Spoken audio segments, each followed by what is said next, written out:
Voilà. Donc oui, on peut peut-être présenter les principaux orateurs, oui, comme tu disais, Joël. Donc peut-être docteur Le Fur, je vous laisse vous présenter pour commencer.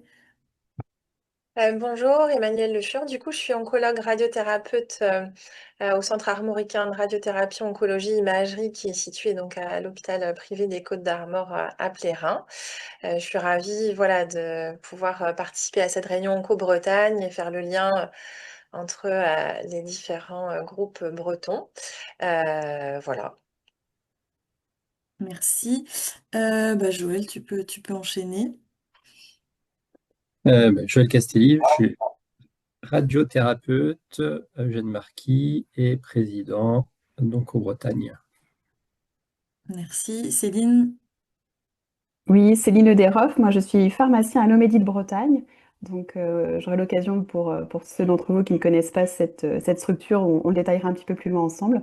Et oui, donc une soirée en animation avec Concours Bretagne. Donc je suis très contente d'être là avec vous ce soir. Merci. Euh, Aurélie. Bonsoir, Aurélie Fillenne, donc je suis chef de projet à Onco-Bretagne. Et docteur Catnose, si vous êtes là aussi. Bonjour, moi je suis Catherine Cattenos, je suis médecin gériatre. J'assure l'activité d'oncogériatrie sur le CHU de Rennes et sur le centre Eugène Marquis avec d'autres collègues. Et là, ce soir, je suis là en tant que coordinatrice gériatre de l'UCOG, l'UCOG Bretagne. Les UCOG, ce sont les unités de coordination en oncogériatrie qui maillent tout le territoire français et qui ont trois missions: développer l'activité d'oncogériatrie. On va y revenir plus tard dans le cas clinique. Assurer la formation et l'information, ben, c'est un petit peu ce qu'on est en train de faire ce soir, tout public, hein, non seulement les spécialistes du cancer, mais également tous les professionnels qui peuvent intervenir autour des personnes âgées atteintes d'un cancer et le grand public. Et puis la troisième mission, c'est développer la recherche qui jusqu'à présent était quand même très anecdotique pour les cancers des personnes âgées. Voilà. Merci. Donc sans plus tarder, je vous présente juste rapidement le programme de la soirée, et puis après je laisserai la parole à Céline et puis à Joël pour présenter les structures. Le contexte, un tout petit contexte pour présenter le projet et comment on en est venu à construire ces soirées. Euh, une, euh, un point sur le parcours patient en cancérologie, donc c'est un schéma pour expliquer un peu comment ça se passe et qui sera présenté par le docteur Le Fur.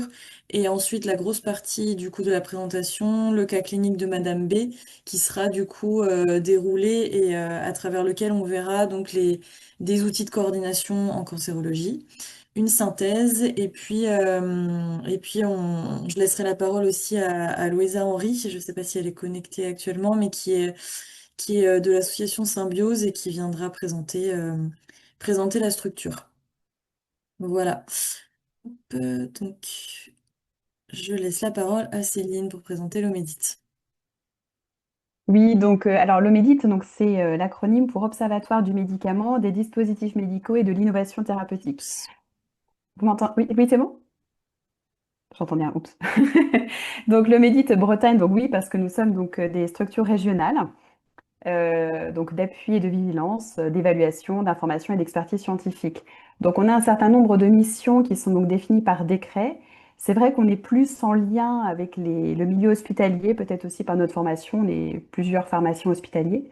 Mais pas que, on est quand même aussi là pour la ville. Et donc parmi nos missions, sans rentrer trop dans le détail, mais grosso modo, voilà, on a des missions qui vont être axées sur le suivi et l'analyse des prescriptions et de la dispensation, de l'utilisation des médicaments et à la sensibilisation à ces pratiques. On a aussi un volet d'expertise médico-économique sur la pertinence et la stratégie thérapeutique. On vient en appui aussi aux établissements dans le cadre du CAQES. Vous savez, ce sont les contrats d'amélioration de la qualité et de l'efficience des soins. J'ai des collègues aussi qui travaillent qui participent aux travaux du REVA, le réseau régional de vigilance et d'appui, tout ce qui va contribuer, tout ce qui va englober un petit peu la gestion des événements indésirables qui vont être associés aux soins. Mais la mission aussi, et qui recoupe donc notre intervention commune de ce soir, c'est celle de la mise à disposition d'informations, de formations et d'outils. En gros, pour faire simple, en fait, le MEDIT a pour objectif de mettre en œuvre des actions qui vont être en faveur du bon usage et de la sécurisation de l'usage des produits de santé, tout ça pour améliorer la qualité, la sécurité et l'efficience des soins.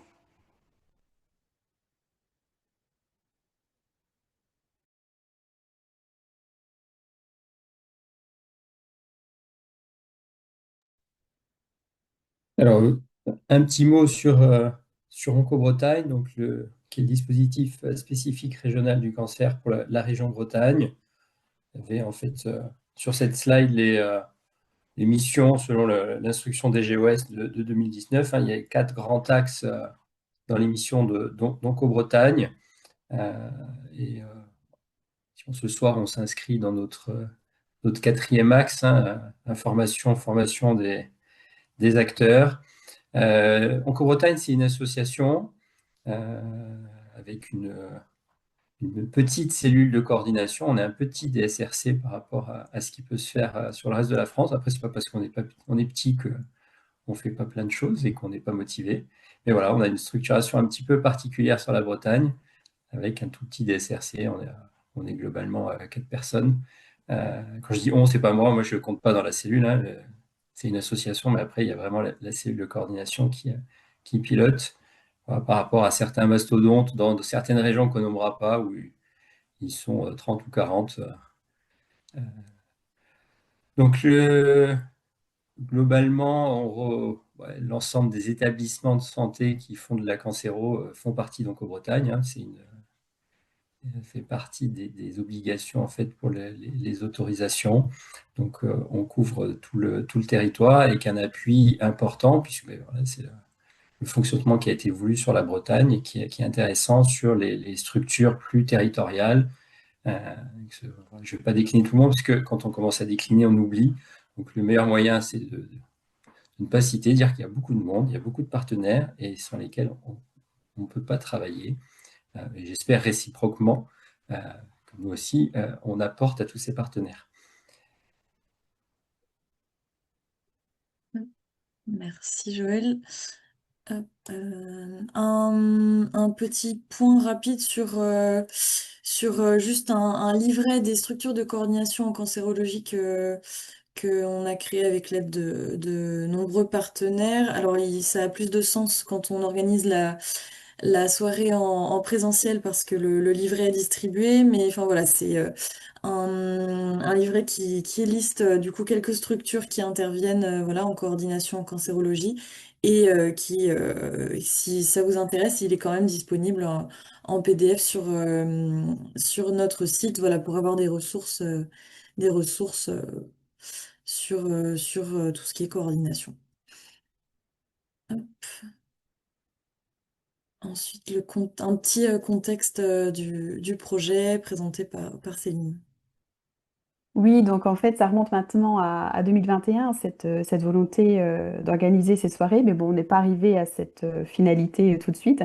En fait, le Midi de Bretagne et puis Onco-Bretagne donc, souhaitaient eh bien, mieux connaître, comprendre les besoins des professionnels libéraux, puisque on parle beaucoup de liens ville-hôpital, puis il y a beaucoup de choses qui sont faites, beaucoup d'initiatives un petit peu partout en France, en Bretagne, mais il y avait cette volonté déjà de repartir de la base, donc du concret. Et donc, en collaboration aussi avec l'URPS, il a été proposé en fait eh bien voilà, de construire vraiment un projet qui permettait d'améliorer la prise en charge en ville des patients, renforcer le lien ville-hôpital. Et donc, pour en arriver à cette finalité, donc, on a constitué ainsi un groupe de travail. Et la première pierre à l'édifice a été celle donc, de recueillir, comme je le disais, ces besoins. Et on l'a fait au travers d'une enquête. Alors peut-être que certains d'entre vous l'ont reçue. C'est vraiment à l'intention des professionnels libéraux. C'est en cela aussi que l'URPS nous a grandement aidé là-dessus. Donc une enquête en ligne de recensement des besoins. Donc on avait eu un retour de 175 professionnels libéraux. Et lorsque l'on recoupait, puisqu'il y avait bien sûr des questions ouvertes et des questions fermées, mais il y avait ces points qui revenaient, à savoir l'identification des missions, des acteurs de coordination, puisqu'il y avait tellement de non connus, voire inconnus, un petit peu qui faisait en fait quoi au sein du parcours d'un patient pour lequel le diagnostic était posé, voire même, voilà, même en amont, avant qu'il y ait le diagnostic qui soit posé. On sait qu'il existe des outils, mais on ne les connaît bien sûr pas tous, on ne sait pas où les trouver. Donc, comment accéder à ces outils de coordination qui existent? Peut-être voir aussi s'il n'y en avait pas certains que l'on pouvait aussi créer. Et récupérer aussi un certain nombre d'informations sur les traitements du cancer, puisque certains nous disaient, voilà, ça va tellement vite dans ce domaine-là, il y a tellement de molécules qui sortent, des révolutions dans la prise en charge des patients, que bah, voilà, si on ne fait pas soit des DU ou des choses comme ça, on a le sentiment d'être perdu et d'être un petit peu démuni. Et puis voilà, quand le patient nous pose des questions, on sent que voilà, on n'arrive pas à répondre à ses attentes et on a un besoin voilà, là-dessus de s'améliorer. Et donc concrètement, on est arrivé à avoir un objectif sur le fond et sur la forme.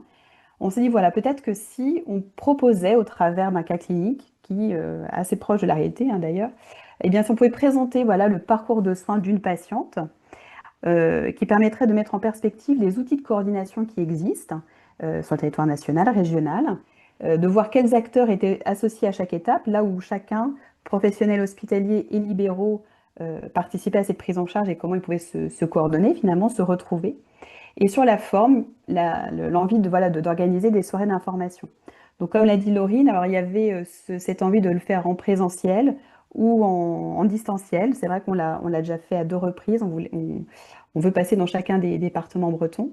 Là, c'est la première fois qu'on le fait sur un versant webinaire un petit peu. On innove ce soir, voilà, des contraintes diverses et variées. Mais voilà, cette envie voilà, d'aller vous rencontrer, de pouvoir réunir les professionnels hospitaliers libéraux sur cette thématique-là. Léonard, mon frère est arrivé, hein. Ton père?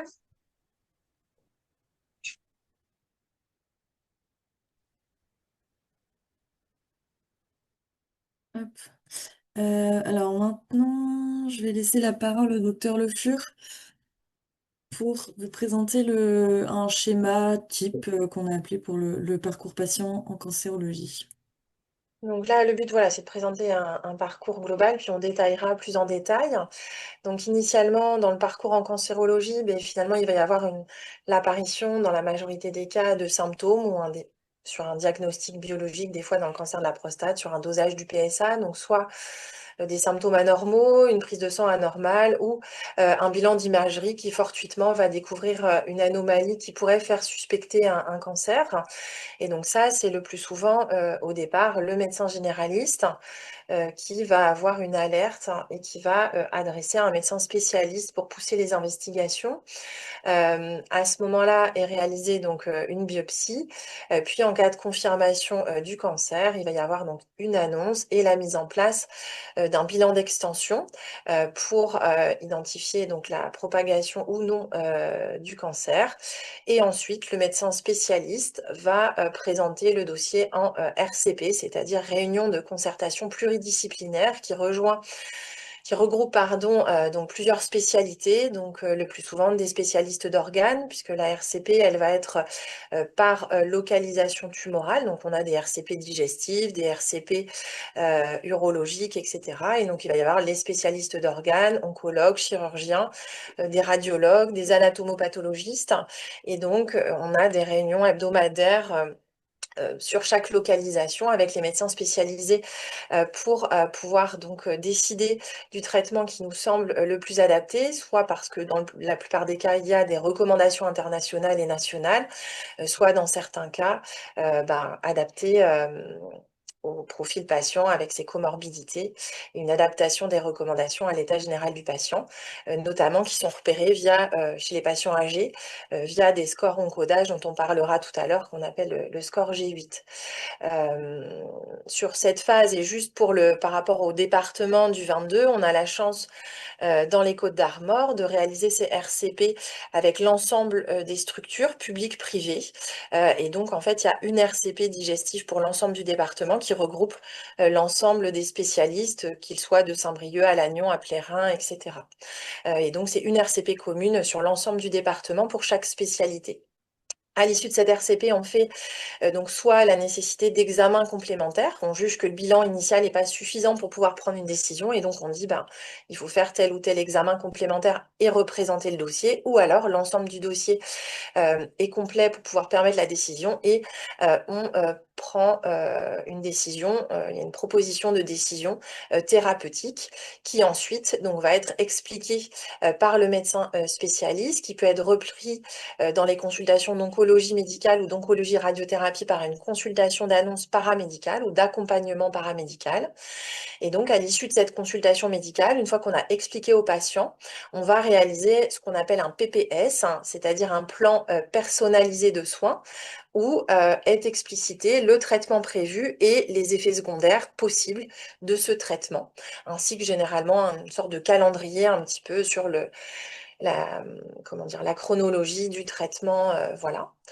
Donc, il peut être repris, comme je disais, par une infirmière d'annonce, par exemple, ou un manipulateur de radiothérapie.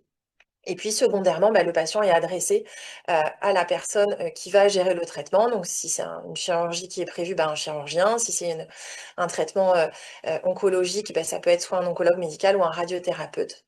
Et puis, le traitement est lancé, puis après, le patient va être suivi par son médecin spécialiste, mais aussi par tous les professionnels de ville, qui peuvent être le pharmacien de ville, l'infirmière libérale, ça peut être donc son médecin généraliste, et puis ça peut être un accompagnement avec des soins de support euh, qui peuvent être réalisés soit sur l'hôpital, sur la clinique, soit en ville. Et donc, il y a tout ce soutien aussi, qui peut être un soutien social, voilà, qui est réalisé par les professionnels euh, en dehors. Et donc, et par le médecin traitant, comme je disais déjà tout à l'heure. Et donc, on voit qu'il y a finalement beaucoup d'acteurs et que chacun connaît bien sa partie, mais des fois, on ne connaît pas très bien comment se passe voilà, le travail des autres. Et donc là, en fait, en cancérologie, il y a eu tous ces outils de coordination qui ont été mis en place et c'est ce qu'on va dérouler ensuite, donc, dans le cas clinique en particulier.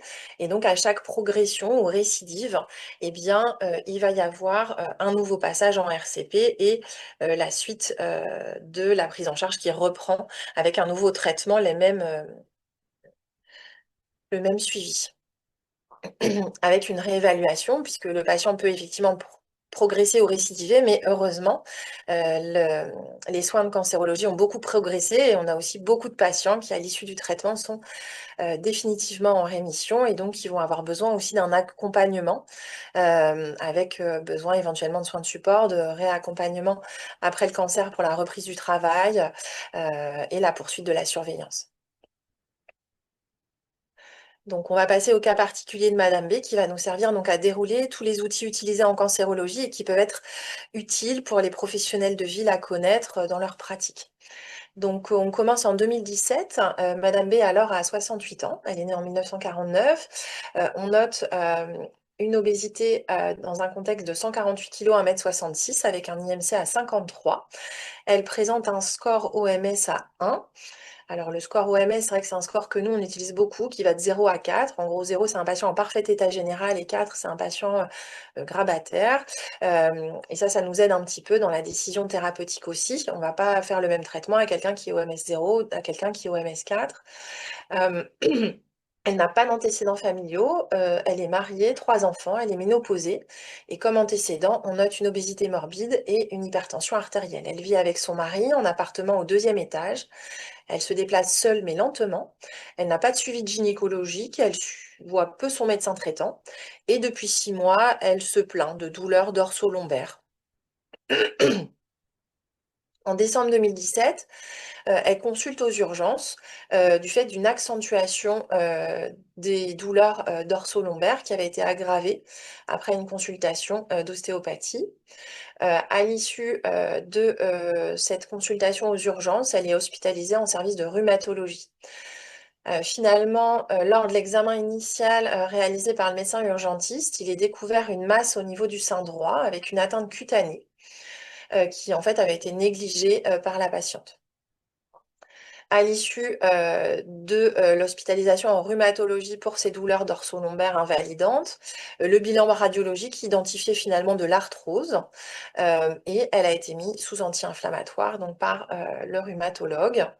A été réalisée durant cette hospitalisation une mammographie avec échographie mammaire axillaire, une cytoponction par le radiologue avec biopsie du sein. Et le diagnostic est celui d'un carcinome canalaire infiltrant.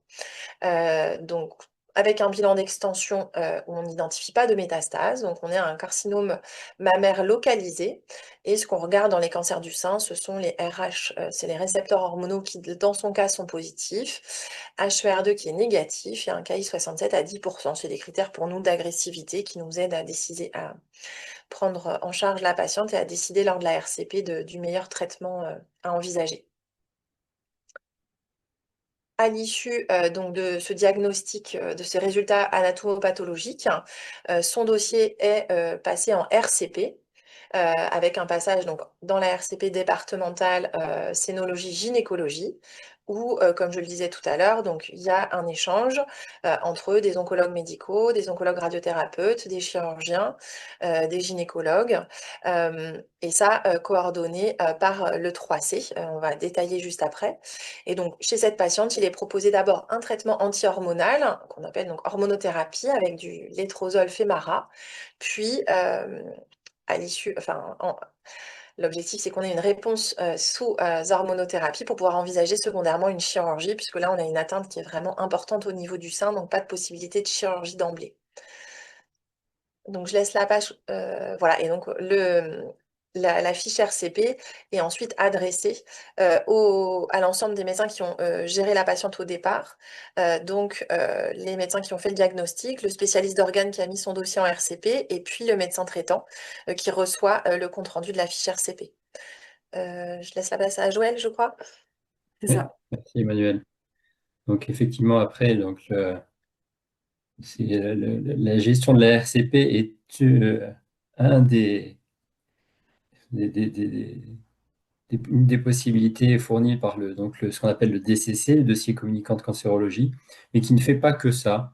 Le DCC ne sert pas qu'à faire de la RCP. Donc en fait, le DCC, c'est un dossier patient hein, qui est, comme tous les autres outils de dossier patient, qui est un outil partagé à l'échelle de la région. Donc ça permet notamment l'organisation de la tenue des RCP, mais c'est surtout voilà, le but, comme c'est dans son nom, un dossier communicant, donc c'est favoriser le partage d'informations entre les professionnels, qui soient hospitaliers ou en ville libérale. Et donc avec un objectif d'améliorer la coordination des parcours. Donc c'est une plateforme qui est régionale, avec un pilotage par Onco-Bretagne et le groupe régional e-Santé Bretagne et sur un fonds de financement de l'ARS Bretagne. Je crois qu'il y a une petite vidéo sur le... Ouais. Je partage ça. Tac. On va montrer une petite vidéo de présentation un petit peu de ce qu'est le DCC et de son fonctionnement. Est-ce que c'est bon? Alors, on a la page. Vas-y, peut-être, ouais, tu peux lancer sur le... Je ne sais pas si tu as déjà lancé lecture, oui, c'est bon. Je ne sais plus, il y a du son dans cette vidéo ou c'est moi qui commente le long, je ne m'en souviens plus, j'avoue. Il y a du son, mais c'est une musique. Donc, je sais D'accord. pas si. Ben, on n'a pas la musique, mais donc c'est pas grave. Donc je vais meubler avec. Voilà, donc je disais, on est sur une plateforme web hein, qui vient en aide à la coordination. Et donc vraiment l'idée, c'est de favoriser ce lien entre l'hôpital et le libéral.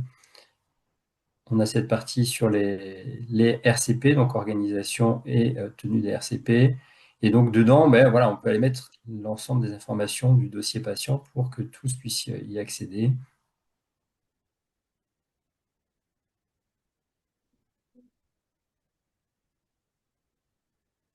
On n'a pas la musique, mais c'est pas grave. Sinon, après, si, on peut faire de la musique par-dessus nous-mêmes, mais je suis pas très doué. Donc voilà, l'idée, c'est d'avoir toutes les informations essentielles, hein, le compte-rendu ANAPAT, les différents comptes rendus d'imagerie qui sont mis en amont pour la RCP. On a cette gestion des RCP selon les différents territoires, les différentes spécialités. Et derrière, on va pouvoir éditer voilà, le compte-rendu de RCP avec le PPS, DCC permet d'avoir le PPS également dans le dossier. Et ensuite, après la communication vers les différents correspondants, en tout cas voilà, l'équipe de soins du patient.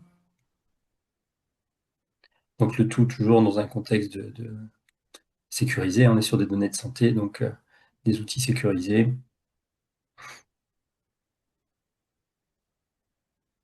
Et le fonctionnement avec les autres dossiers patients qui peuvent exister et également le remonter vers le DMP.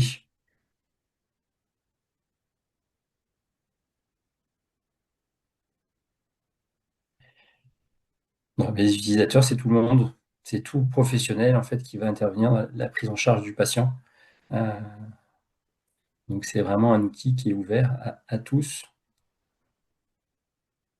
Donc là, il va y avoir le petit passage sur comment y accéder, mais je crois qu'on remet derrière encore des petites slides qui expliquent. Donc ça, il faut passer par les différents centres de coordination en cancérologie. Il y a un centre par territoire. Et on va revoir ça dans les... je crois que c'est dans les slides qui arrivent après. Concrètement, comment y aller un petit peu plus. Voilà, donc le but, c'est vraiment un outil qui est à disposition de tous. C'est pas réservé à un corps de métier, c'est pas réservé que pour la RCP. Donc, il peut être utilisé tout au long du parcours du patient. Donc voilà, vous avez un petit peu la liste des fonctionnalités principales, tout ce qu'on peut faire avec, ce qu'on vient de voir un petit peu dans la vidéo. Ce qui va favoriser l'interopérabilité après avec les autres systèmes d'information, c'est une fois qu'on aura l'INS, l'identifiant santé unique de chaque patient qui sera intégré, et ça permettra d'avoir un transfert plus fluide de documents, puisque le risque, c'est toujours les problèmes d'identitovigilance. On va passer sur la slide suivante. Voilà, donc, je l'ai dit plein de fois, mais on le redit, c'est tout professionnel de santé. Il y a 3 petits points à la fin, parce que mais voilà, le but, c'est que ce soit accessible à tout moment, quand il y en a besoin pour un patient qui va être pris, qui va avoir des soins par un professionnel de santé. Donc, pour y accéder, vous avez le lien vers la plateforme. Pour les plus modernes, technophiles, le QR code, j'avoue que je n'ai pas encore réussi à basculer moi sur les QR codes. Pourtant, bon, je ne sais pas. Je n'ai pas le réflexe, je préfère taper. En tout cas, voilà, vous accédez sur la plateforme et il faut en fait il faut aller voir un compte. Donc, soit vous en avez déjà un, soit si vous n'avez pas de compte, ben, vous allez donc dans mon espace privé et vous faites l'enregistrement pour créer un nouveau compte utilisateur. Une fois que vous avez votre compte, en fait, ou si vous avez besoin d'aide aussi même avant, vous avez voilà, dans chaque territoire un 3C qui pourra vous accompagner tout au long de l'utilisation de l'outil. Il ne faut pas hésiter à les contacter si vous avez des questions, si vous avez des soucis dans l'utilisation. Chaque équipe est vraiment formée et a une connaissance pointue de l'outil pour vous aider si vous en avez besoin. Et donc, si sur le site d'Onco-Bretagne, vous avez cette page qui regroupe un petit peu tous les outils qui sont en lien avec le DCC, notamment, voilà, vous avez un petit peu des plaquettes sur la prise en main un peu simplifiée, les étapes principales à réaliser, les différents outils qu'il peut y avoir un petit peu pour cette utilisation du DCC.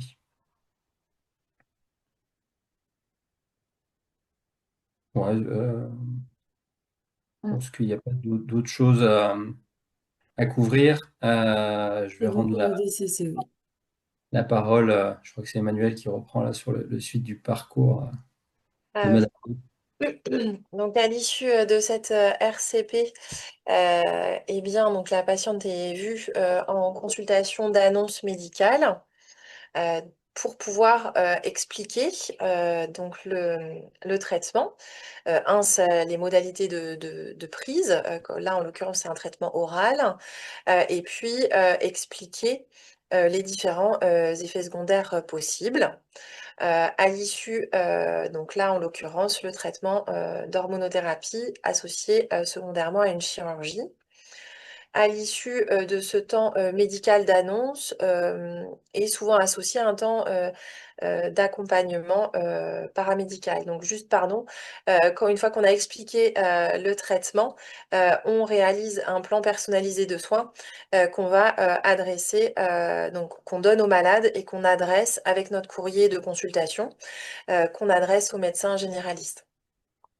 Donc, suite à cette consultation, il y a un temps d'accompagnement paramédical qui va permettre de refaire le point un petit peu, notamment sur tout ce qui va être accompagnement en soins de support. Donc, chez cette patiente, ce qui se passe, c'est qu'on a un traitement d'hormonothérapie qui a tendance à favoriser tout ce qui est facteur de risque cardiovasculaire. Or, c'est une patiente obèse, hypertendue, donc il y a un point de vigilance et des conseils à pouvoir prodiguer. Et donc là, il a été identifié donc un besoin de consultation diététique. Par ailleurs, étant donné qu'il y avait des métastases osseuses, il a été prescrit il est prévu des biphosphonates en prévention du risque d'ostéoporose induit par le traitement d'hormonothérapie.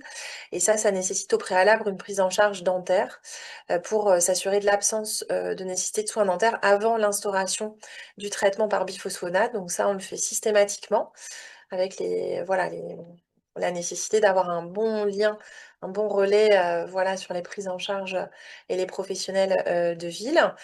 Et puis, il peut y avoir aussi pour l'accompagnant paramédical la possibilité, donc on a bien sûr, quand on a une prise en charge dans une structure de cancérologie, on a un petit peu nos relais, mais il y a des choses qu'on fait moins souvent, qu'on n'a pas forcément accès sur place, et donc on a maintenant, pour les professionnels hospitaliers et les professionnels de ville, la mise en place de l'annuaire régional des soins de support en oncologie qui va lister l'ensemble des professionnels qui peuvent aider dans les soins de support.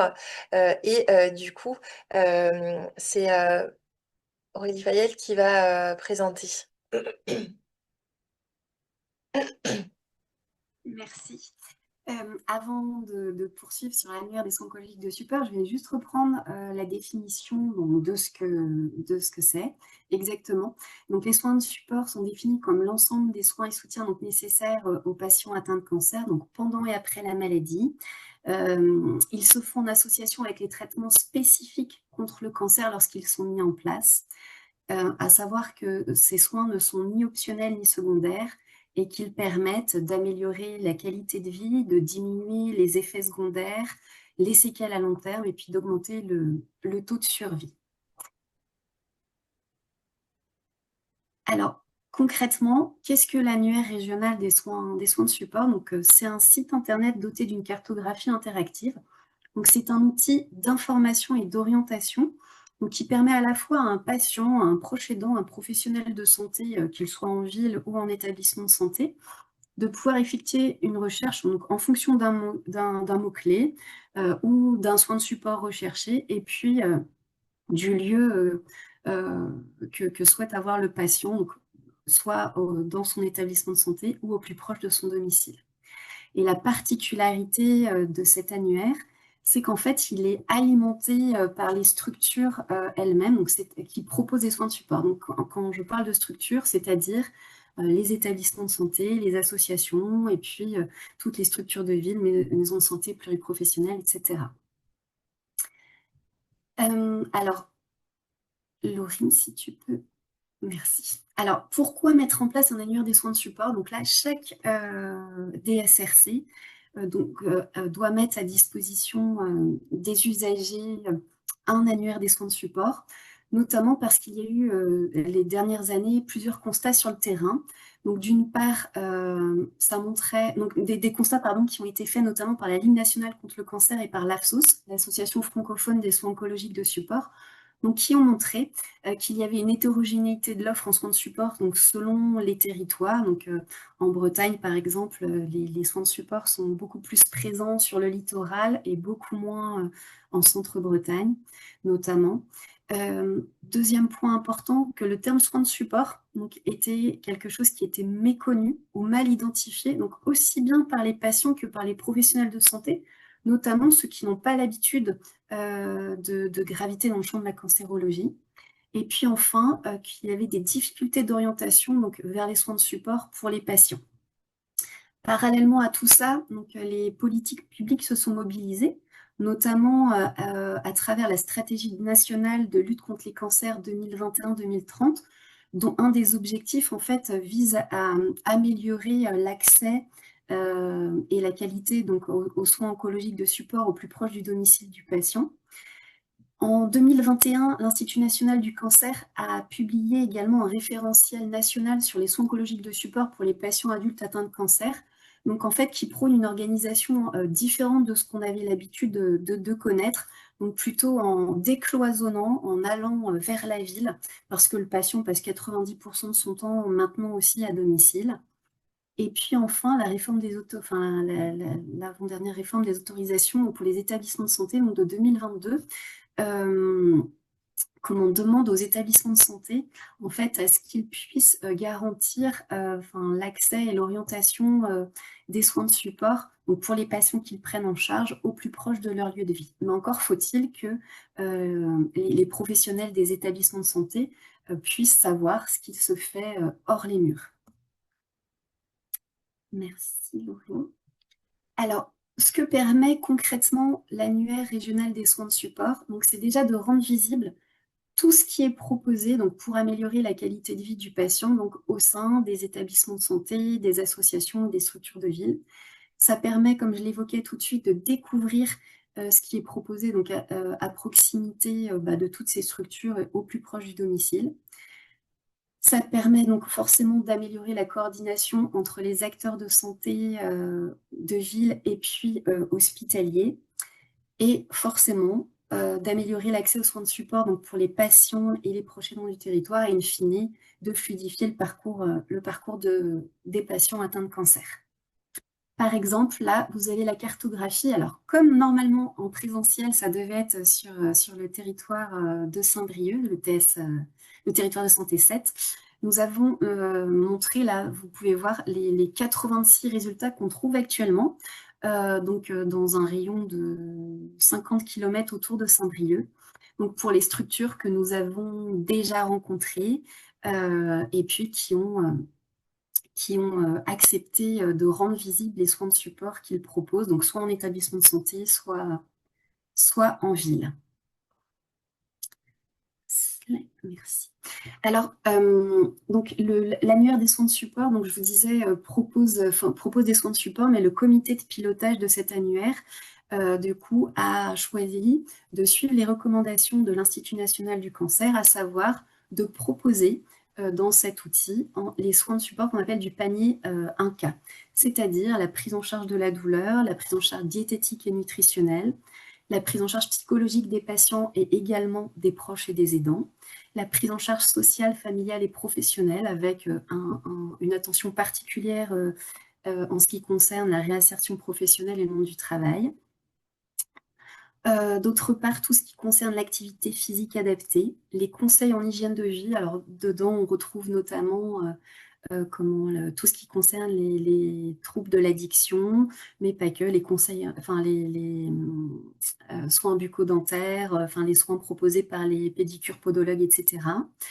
La prise en soin des troubles de la sexualité, et puis enfin la préservation de la fertilité.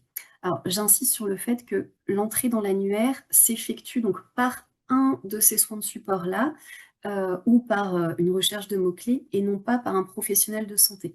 On ne cherche pas un professionnel en tant que tel. C'est différent des outils qu'on a l'habitude de voir, comme les pages jaunes ou Doctolib, pour ne pas les citer.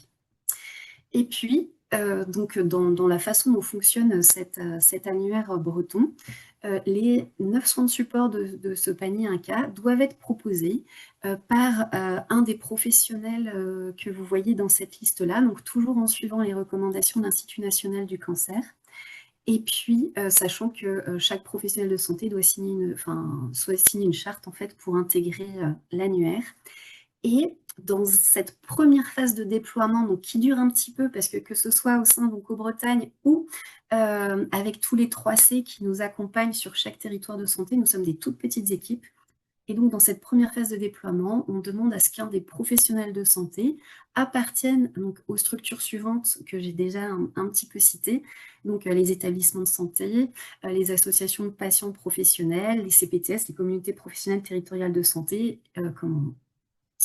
et puis les maisons de santé pluriprofessionnelles ou les pôles de santé. Sachant que ensuite, quand nous aurons un peu plus de temps pour finir les rencontres avec toutes les structures, du coup, il y aura la possibilité en fait que les professionnels libéraux qui n'appartiennent pas du coup à un exercice coordonné puissent intégrer l'annuaire, sachant que ça avait été pensé dès le début de ce projet, justement pour répondre aux demandes des tutelles d'ouvrir à la ville. Du coup. Alors ça, c'est vraiment une liste non exhaustive. Actuellement, il y a à peu près 130 structures qui ont intégré l'annuaire. Là, voilà, c'était pour faire un petit point sur ce qui existe, sur ce qui était déjà présent, notamment sur le territoire de Santé 7, du coup.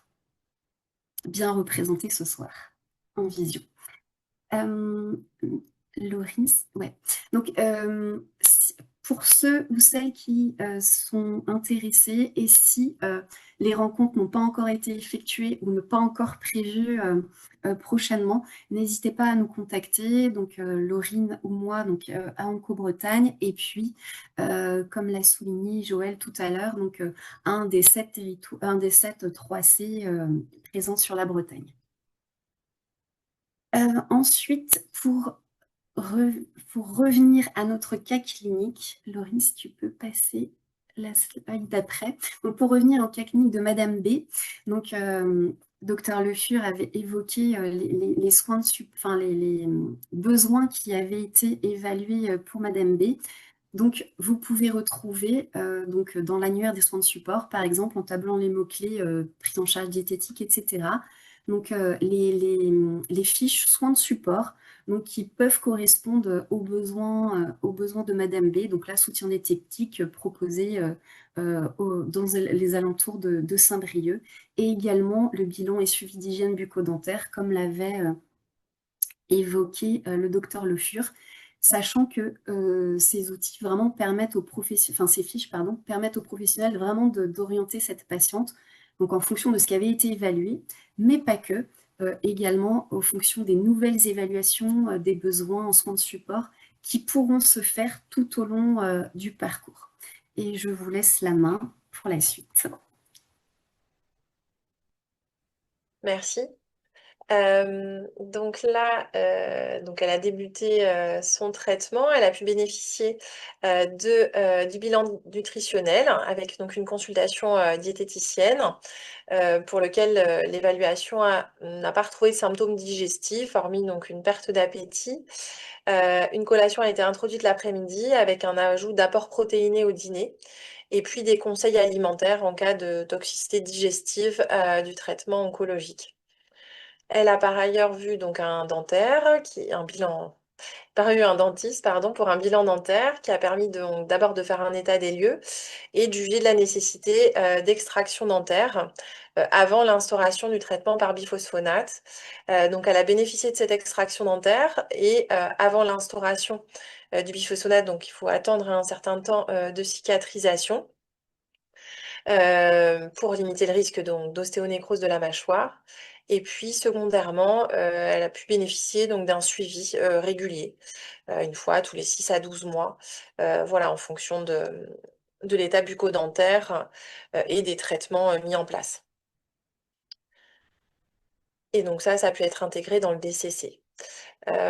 Lors de ce traitement par Femara, donc létrozole, se posent voilà, différentes questions, puisqu'il peut y avoir des effets indésirables, il peut y avoir donc des interactions médicamenteuses, et puis des interactions avec d'éventuelles phytothérapies mis en place ou débutés par les patients dont on n'est pas toujours informé parce que quand on parle de phytothérapie, ils n'ont pas l'impression forcément que ça puisse avoir un impact avec les traitements oncologiques.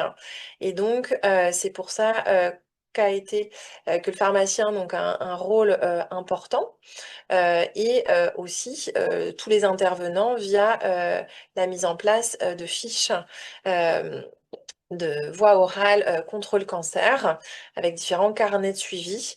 Donc ça va nous être expliqué par le docteur Lederoff, je pense. Oui, c'est ça. Merci.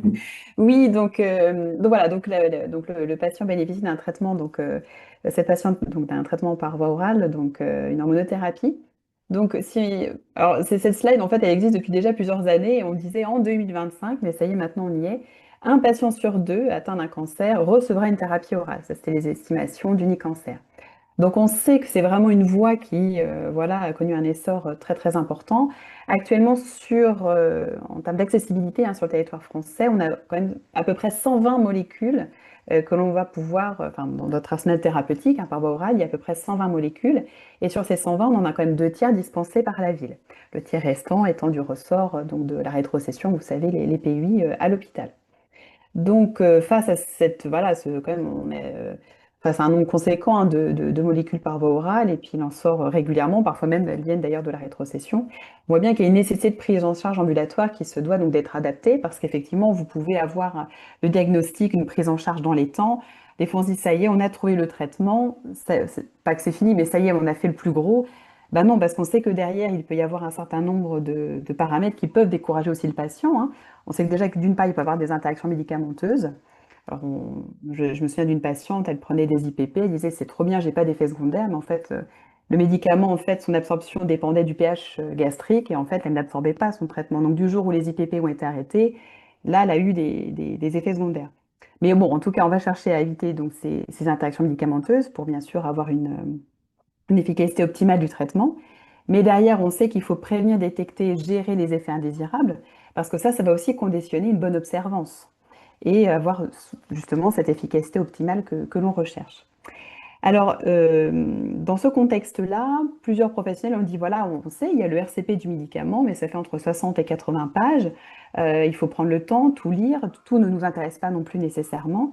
Si on avait finalement une base de données qui nous permettrait voilà, d'avoir accès rapidement à un certain nombre d'informations, bien sûr, on ne peut pas être exhaustif, mais d'avoir un format concis qui nous permet de nous y retrouver, ce serait quand même pas mal. Donc vous savez, si vous allez sur le site de l'INCa, d'ailleurs, il y a des fiches, souvent par famille en fait de médicaments, très complètes, mais voilà, c'est pareil, c'est un pavé quand même.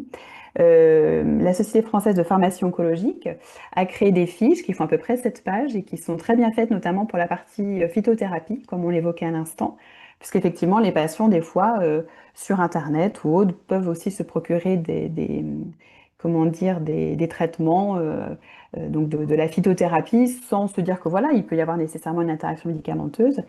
Et on le sait aussi, beaucoup de professionnels de plus en plus sont aussi parfois alertés sur le fait que voilà, le patient prend aussi du cannabis il peut y avoir forcément une phase d'anxiété, il y a des symptômes qui peuvent être soulagés aussi, et ils vont bien sûr pas nécessairement en parler à leur médecin. Donc, il y a besoin aussi déjà de rechercher l'information, mais aussi de savoir ce qu'on en fait. Et donc, troisième solution, après les fiches de l'INCa ou celles de SFPO, eh bien, on a les fiches VOC. Alors, ça fait un petit peu barbare comme nom, mais en fait, ça vient de voie orale contre le cancer. Et j'en parle ce soir parce qu'en fait, c'est quand même un outil breton, plus largement du Grand Ouest, puisque avant l'existence en fait des Omédites, vous aviez, notamment en Bretagne, l'Observatoire du cancer qui était partagé entre la Bretagne et les Pays de la Loire. Et lorsqu'il y a eu la création des Omédites, l'Observatoire du cancer, en fait, a été absorbé donc par l'Omédite Bretagne. Et c'est vrai que Françoise Grudet, une pharmacienne d'officine qui travaillait donc au sein de cet observatoire, a créé ces fiches. Elle les voulait voilà, pratiques sur un format recto-verso pour que voilà, les médecins généralistes, les infirmiers libéraux et les pharmaciens, mais pas que, mais c'était vraiment ces trois professions au départ qui revenaient, puissent en fait voilà, avoir voilà, cette information, on va dire, dégrossie, mais pratico-pratique. Donc, il existe actuellement 330 fiches pour 110 molécules. Alors, pourquoi le triple? Eh bien, parce que ces fiches d'information de bon usage hein, sur les différents anticancéreux oraux, eh bien, sont déclinés sur un versant professionnel de santé, mais aussi patient. Et comme à l'époque, on avait quand même pas mal d'Anglais hein, qui étaient venus s'installer en Bretagne, et bien aussi pour éviter donc, la barrière de la langue, ces fiches patients avaient été traduites et le sont toujours d'ailleurs en anglais. Euh, voilà, et donc finalement, donc je vous le disais, l'Observatoire du cancer, les Omédites, eh bien le but, donc on est donc des structures régionales, n'est pas de refaire ce que le voisin fait. Et en fait, nos confrères, hein, nos collègues de l'Omédite Normandie faisaient aussi de leur côté des fiches. Et entre 2020 et 2021, voilà, il y a eu une volonté de remettre un petit peu à plat ces fiches-là, de leur donner une seconde jeunesse et puis voilà, d'aller interroger les professionnels libéraux pour savoir ce qui était à conserver ou améliorer sur ces fiches-là. Et donc, en fait, on travaille à 3 régions, donc l'Omédite Bretagne, Pays de la Loire et Normandie. Donc, on a un comité éditorial, on va dire, assuré par les Omédites. Mais voilà, on ne fait pas que lire un RCP et le mettre en page. On a quand même derrière un comité scientifique d'experts, c'est-à-dire que voilà, nos 3 régions, on a quand même des oncologues, des hématologues, des gériatres, des IDEC, des pharmaciens, alors spécialisés en oncologie, des pharmaciens, des centres de pharmacovigilance, mais aussi des représentants de patients, tels que donc France Asso Santé ou encore des URPS, infirmiers et pharmaciens. Tout ça pour que voilà, l'information, comment la mettre à disposition de la manière la plus complète qui soit. Hein. On ne peut pas être exhaustif, mais comme je vous le disais, sur un format recto verso. Et donc forcément, il y a des molécules hein, qui sortent régulièrement. Donc il faut créer ces fiches. Alors des fois, en plus, quand elles sont en accès dérogatoire, c'est pas toujours simple d'avoir l'information auprès du laboratoire quand on n'est pas une pharmacie, une PUI dispensatrice. Mais comme je vous le disais, on ne fait pas que lire une RCP et la mettre en page. On a besoin aussi d'avoir l'avis des experts métiers, des oncologues, des hématologues, des pharmaciens, des centres de pharmacovigilance, pour que voilà, on puisse mettre l'accent, savoir où on met le curseur. Par exemple, les oncologues vont nous dire oui, c'est vrai, hein, c'est marqué dans le RCP, tel effet secondaire, mais honnêtement, je ne l'ai jamais vu. Par contre, celui-là, qu'on aurait peut-être tendance à minimiser, il faut vraiment mettre l'accent dessus. Donc voilà un petit peu comment on fonctionne en termes voilà, de comité éditorial et comité scientifique. Donc comme je vous le disais, on crée des fiches, mais il faut aussi les mettre à jour. Alors on essaie de les mettre au fil de l'eau le plus possible hein, quand il y a de nouvelles indications qui sortent. Mais on essaye à minima, ou plutôt au maxima, ça dépend comment on le voit, de mettre à jour ces fiches tous les 2 ans. Et donc on a souvent voilà, une région qui va commencer, si c'est une création, par créer une fiche. Elle va ensuite passer à une étape de relecture. Ensuite, on la soumet à un expert métier. Et enfin, seulement après, on l'approuve et on la libère. Si c'est une mise à jour en 2 étapes, c'est quand même fait. Donc, on est plus réactif comme cela. Donc, concrètement, ces fiches donc de bon usage des médicaments, voilà. Donc, vous recherchez une molécule en particulier. Voilà, vous êtes pris, vous êtes un petit peu dans le jus, que ce soit pour des entretiens pharmaceutiques ou à domicile pour les infirmières ou encore voilà, pour vos médecins traitants. Elles ont été conçues, voilà, donc vous avez un encart où on va vous préciser les indications, alors qui ont une AMM, bien sûr, c'est pas un gros mot, il y a des médicaments qui peuvent être prescrits aussi en hors AMM, mais pour faire simple, seules les indications qui ont une AMM sont listées là. S'il y a des usages hors AMM, on le précise toujours.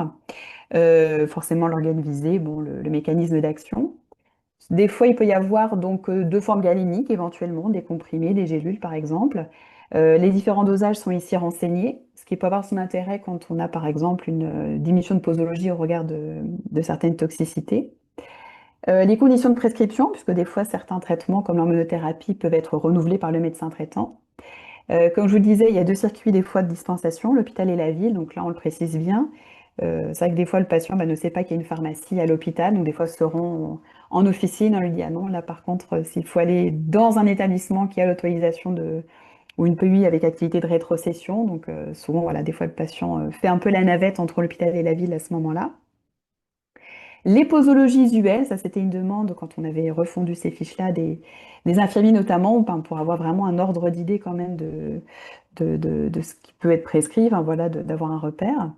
Des fois, le patient, pour des raisons donc, qui présenteraient une insuffisance rénale ou une insuffisance hépatique, eh bien, on peut être amené à revoir la posologie, donc au vu des fois de certains résultats biologiques, lorsque les libéraux sont interrogés par leurs patients sur mais voilà, j'ai eu mes résultats, qu'est-ce qui va se passer? Bon, euh, ces critères, enfin, des fois d'adaptation posologique sont précisés dans ces encarts-là.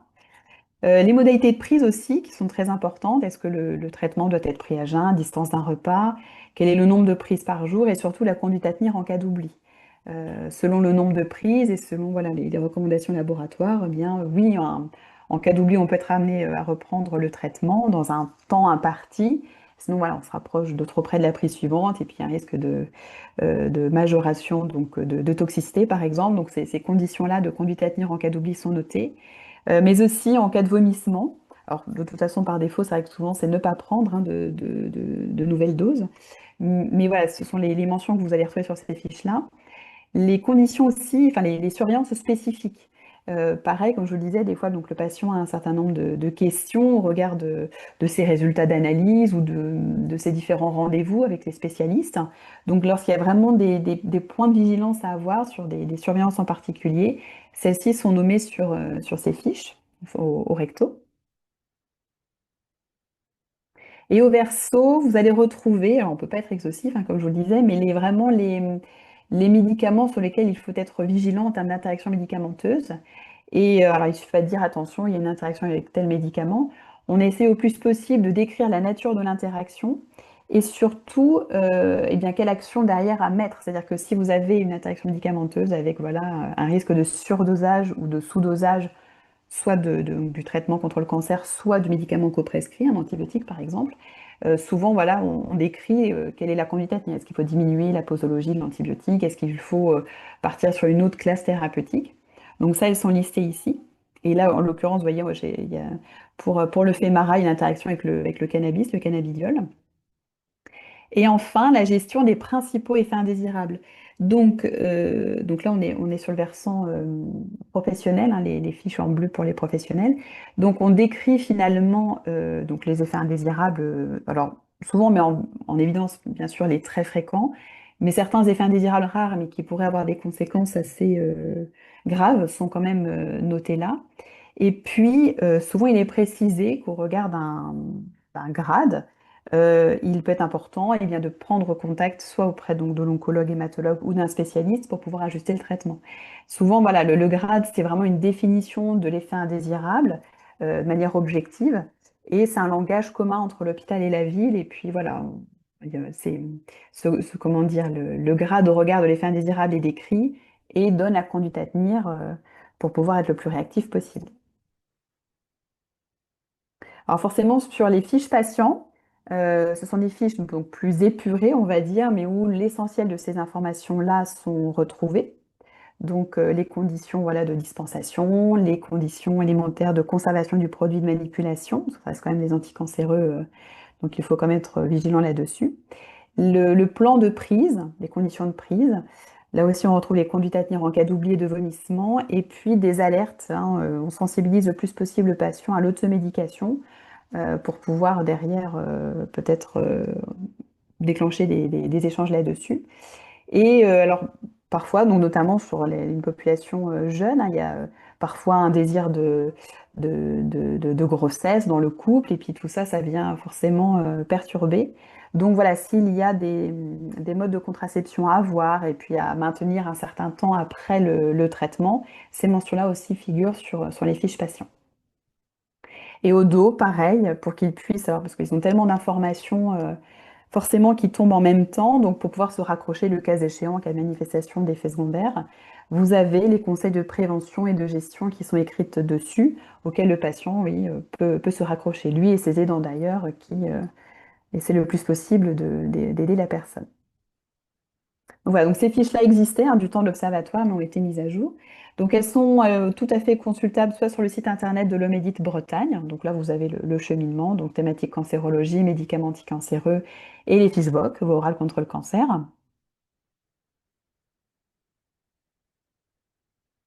Et en fait, qui les utilise? Alors elles ont été pensées aussi bien pour la ville, donc principalement, mais aussi à l'hôpital. C'est-à-dire que de plus en plus maintenant, on va se mettre en place des parcours coordonnés entre l'hôpital et la ville. Peut-être que certains d'entre vous ont entendu parler d'Oncolink, par exemple.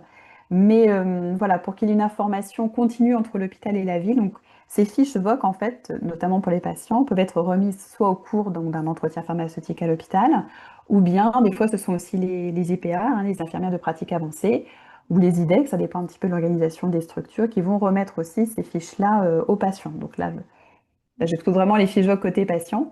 Et puis, donc ces fiches après que vous pouvez aussi voir en ville lorsque vous avez accès donc soit à la pochette du patient quand vous êtes au domicile, quand il vient au comptoir ou quand il vient consulter son médecin traitant.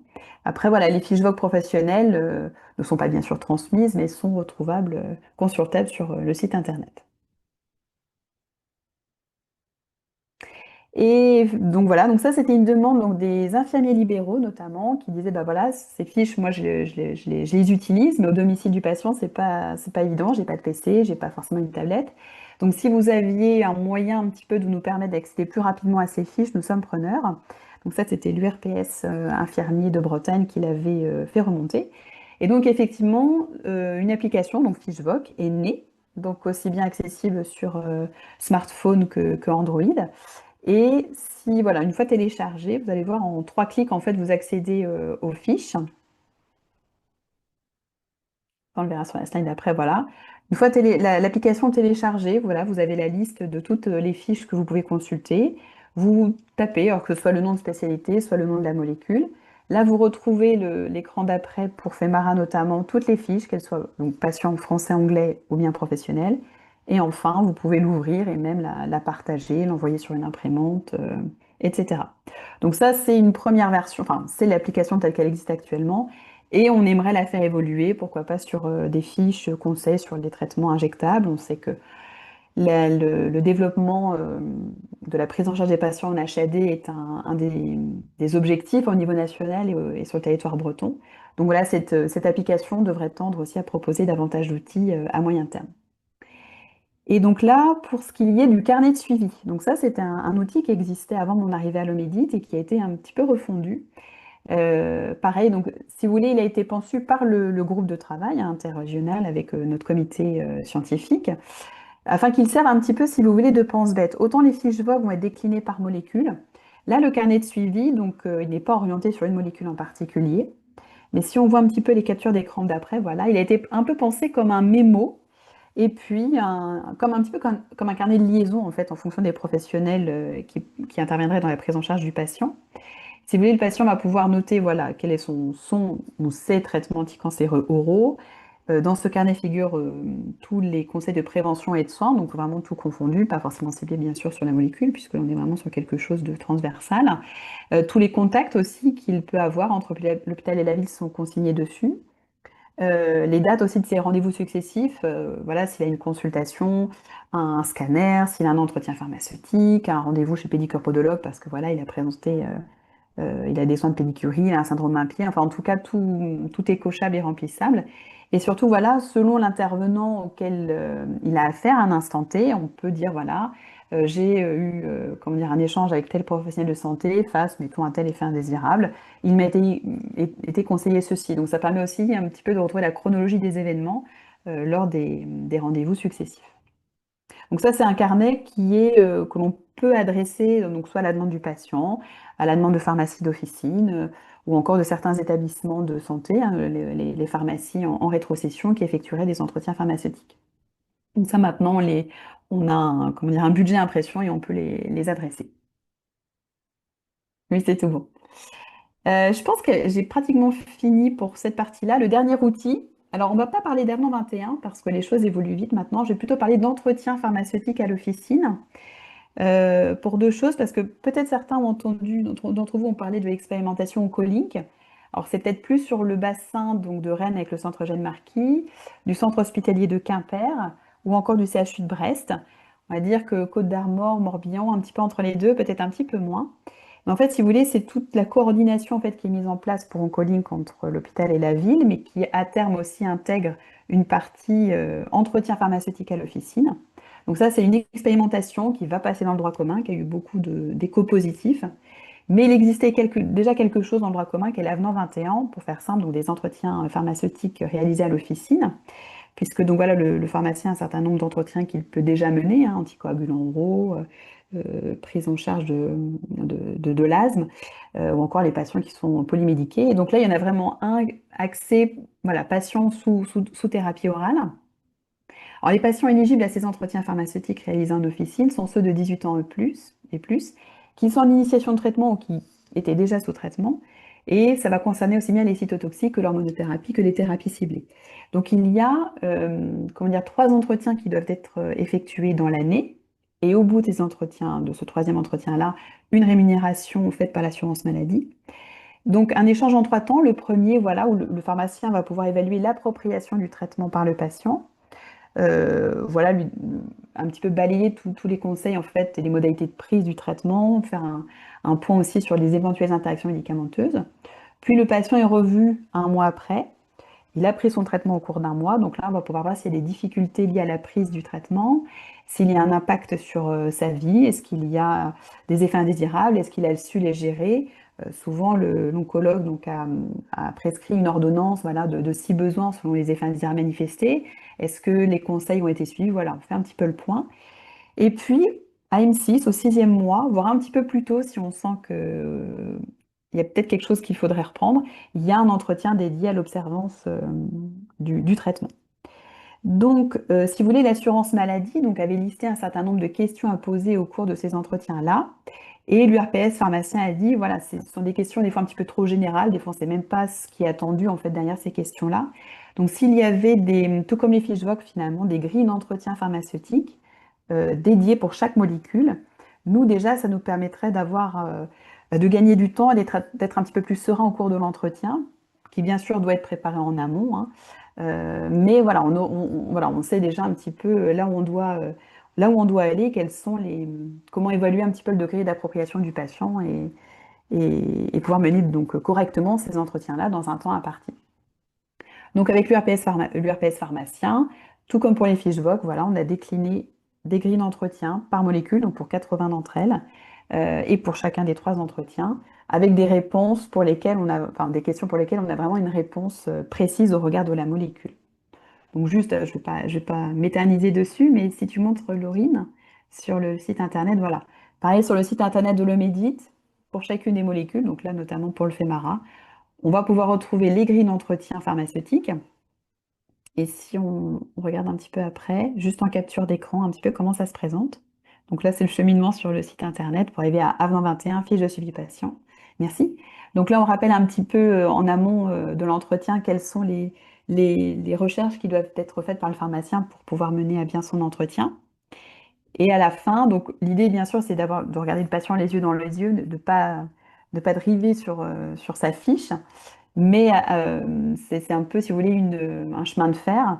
Et à la fin, il y a une partie synthèse qui peut être adressée, enfin, c'est comme ça que l'assurance maladie le liste, une synthèse qui doit être adressée au médecin traitant.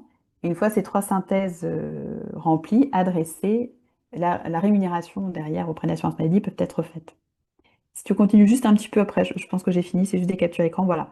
Les questions à poser au patient, qui va vous donner un certain nombre d'éléments et de réponses. Et là, vous pourrez juger si la réponse, enfin, la question est, la réponse à la question, pardon, c'est quelque chose qui est acquis par le patient, partiellement acquis ou non acquis, s'il y a vraiment des choses sur lesquelles il faudra réinsister un petit peu plus tard. Vous avez vraiment, voilà. Pour l'entretien sur les effets indésirables, on les a tous listés quels qu'ils soient, avec la définition au regard du grade. Donc, si le patient n'a pas l'effet indésirable, ça va très vite. Mais s'il dit oui, c'est vrai, j'ai eu cela, là, vous pouvez apprécier le degré d'importance de cet effet indésirable-là pour pouvoir avoir, comme je le disais, ce langage commun avec l'hôpital et pouvoir le tracer. Voilà, je m'arrête ici. Je, je repasse la parole à Emmanuel Le Fur, au docteur Le Fur. Merci pour toutes ces explications. Donc, c'est vrai que, voilà, en tout cas, sur les fiches, moi, je remets aux patients systématiquement à l'issue d'une première prescription pour qu'ils puissent justement avoir bien en tête ce qui peut l'amener à alerter rapidement, ce qui est de l'ordre des effets secondaires de routine, voilà, qui peut être une aide pour lui. Euh, Madame B, donc, voilà, continue son traitement et donc là, on arrive en 2019. Et donc, il se trouve qu'elle avait mal au genou, sa jambe s'est dérobée, elle est tombée. Et donc, elle s'est fait une entorse grave du genou qui fait partie, avec les arthralgies, des effets indésirables très fréquents, avec nécessité d'une rééducation, plusieurs mois, avec un suivi par kinésithérapie donc en ville. Donc, un nouvel acteur au sein de ce parcours. Puis, en avril 2020, 3 ans plus tard, apparaissent des douleurs dorsales qui là, par contre, alors qu'au départ, elles avaient été attribuées à de l'arthrose, le bilan met en évidence des métastases osseuses. Euh, je vous laisse continuer, Laurine. Donc, comme on le disait tout à l'heure, toute progression récidive doit amener un nouveau passage en RCP. Donc en lien avec les 3C et le DCC. Et donc son dossier est rediscuté et il est évoqué. Donc initialement une radiothérapie à visée antidouleur, voilà, qui prend place associée à une modification du traitement systémique. Donc on arrête le traitement d'hormonothérapie par Femara qui finalement ne permet pas de contrôler la maladie. Et ce traitement est relayé par un double traitement du palbociclib, hein, qui fait partie des nouvelles thérapies ciblées dans le cancer du sein, enfin nouvelles, plus si nouvelles, mais on va dire plus récentes, associé à un traitement de Faslodex. Donc un traitement oral pour le palbociclib associé à une injection pour le Faslodex à domicile par l'infirmière, à domicile. Donc, on actualise le plan personnalisé de soins lors de la consultation. Donc, on explique l'évolution de la maladie, le changement thérapeutique. On actualise le PPS qu'on adresse avec le compte-rendu d'RCP au médecin traitant. Secondairement à la mise en place de ce traitement, 1 an plus tard, la maladie poursuit son évolution avec un switch d'une nouvelle thérapie ciblée, l'Afinitor, associée à de l'aromazine, qui est un traitement d'hormonothérapie. Donc, ce qui se passe, c'est que là, c'est débuté en juin 2021.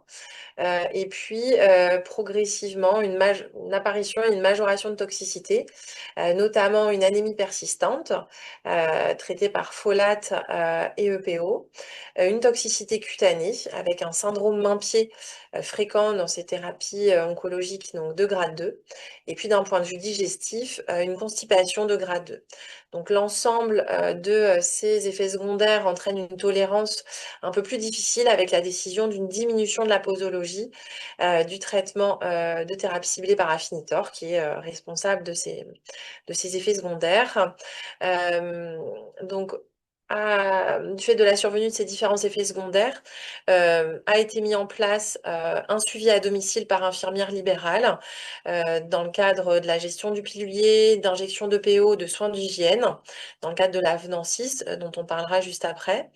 A été mis en place des entretiens pharmaceutiques avec mise en place de fiches de prévention et de soins, et puis introduction de soins de pédicure spécifiques à ce syndrome main-pied, avec donc d'autres intervenants de ville à ce moment-là.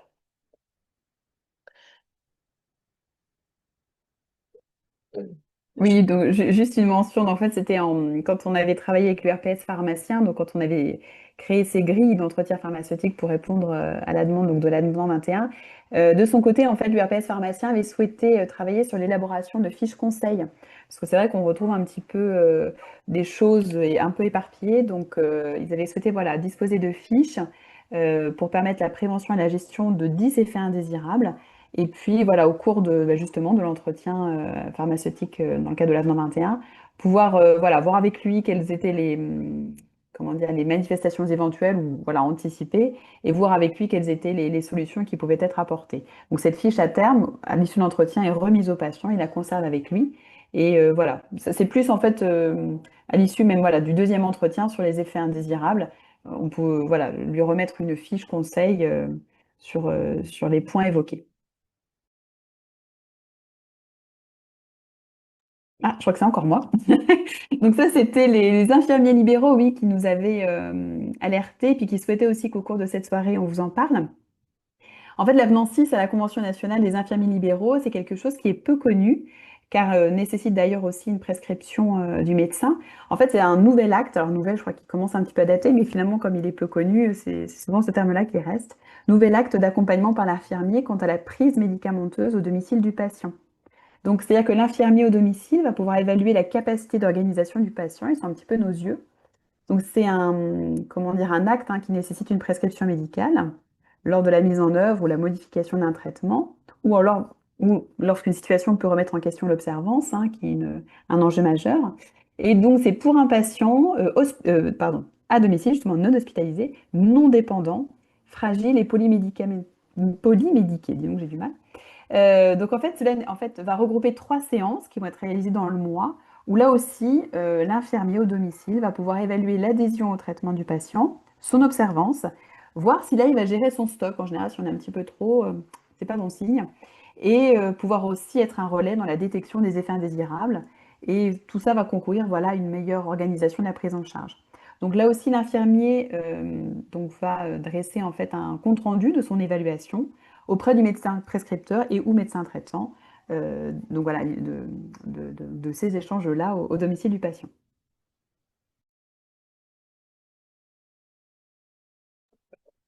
Merci. Secondairement, donc, 3 ans plus tard, apparaît une récidive, une nouvelle progression au niveau osseux, avec cette fois-ci la mise en place d'une chimiothérapie orale, la capecitabine, qui est du Xeloda. En fait, c'est l'équivalent du 5-FU qu'on utilise en intraveineuse et qu'on utilise régulièrement en oral dans le cancer du sein ou dans les cancers digestifs. Donc, il y a un prérequis à l'instauration d'un traitement à base de 5-FU ou Xeloda, c'est un dosage de l'uracylémie qui nous permet de détecter un éventuel déficit en DPD qui serait une contre-indication ou nécessitant une adaptation posologique au traitement. Donc ça, elle est fait, une prise de sang qui est faite directement au laboratoire.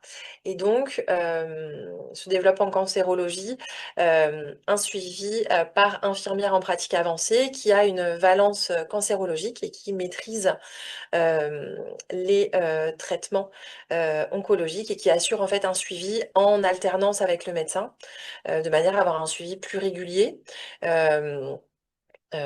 auprès des patients pour s'assurer de l'absence d'effets secondaires et qui alerte sur la nécessité d'une consultation médicale en cas de mauvaise tolérance. En octobre 2024, petit à petit, Madame B vieillit, puisqu'on l'a connue en 2017, mais maintenant elle a 75 ans. Elle est vue donc en consultation d'oncologie et est réalisé un score oncodage G8 qui permet en fait d'identifier des facteurs de fragilité. Donc on peut être amené à la faire soit au diagnostic quand le patient a plus de 75 ans au diagnostic, soit dans la suite du suivi, donc quand l'âge augmente à 75 ans. Et donc, ça va permettre d'identifier des facteurs de risque, polypathologie, polymédication, instabilité posturale sans chute, fragilité sensitive ou cognitive. Et ça peut, derrière, en fonction du score, donc soit le score est bon et auquel cas le patient n'a pas de fragilité gériatrique et donc il n'y a pas forcément besoin d'une consultation spécifique, mais par contre, ça peut permettre d'alerter parce que des fois, quand on connaît le patient en plus depuis longtemps, voilà, des fois, on n'a pas forcément vu que derrière, il y avait d'autres choses qui apparaissaient.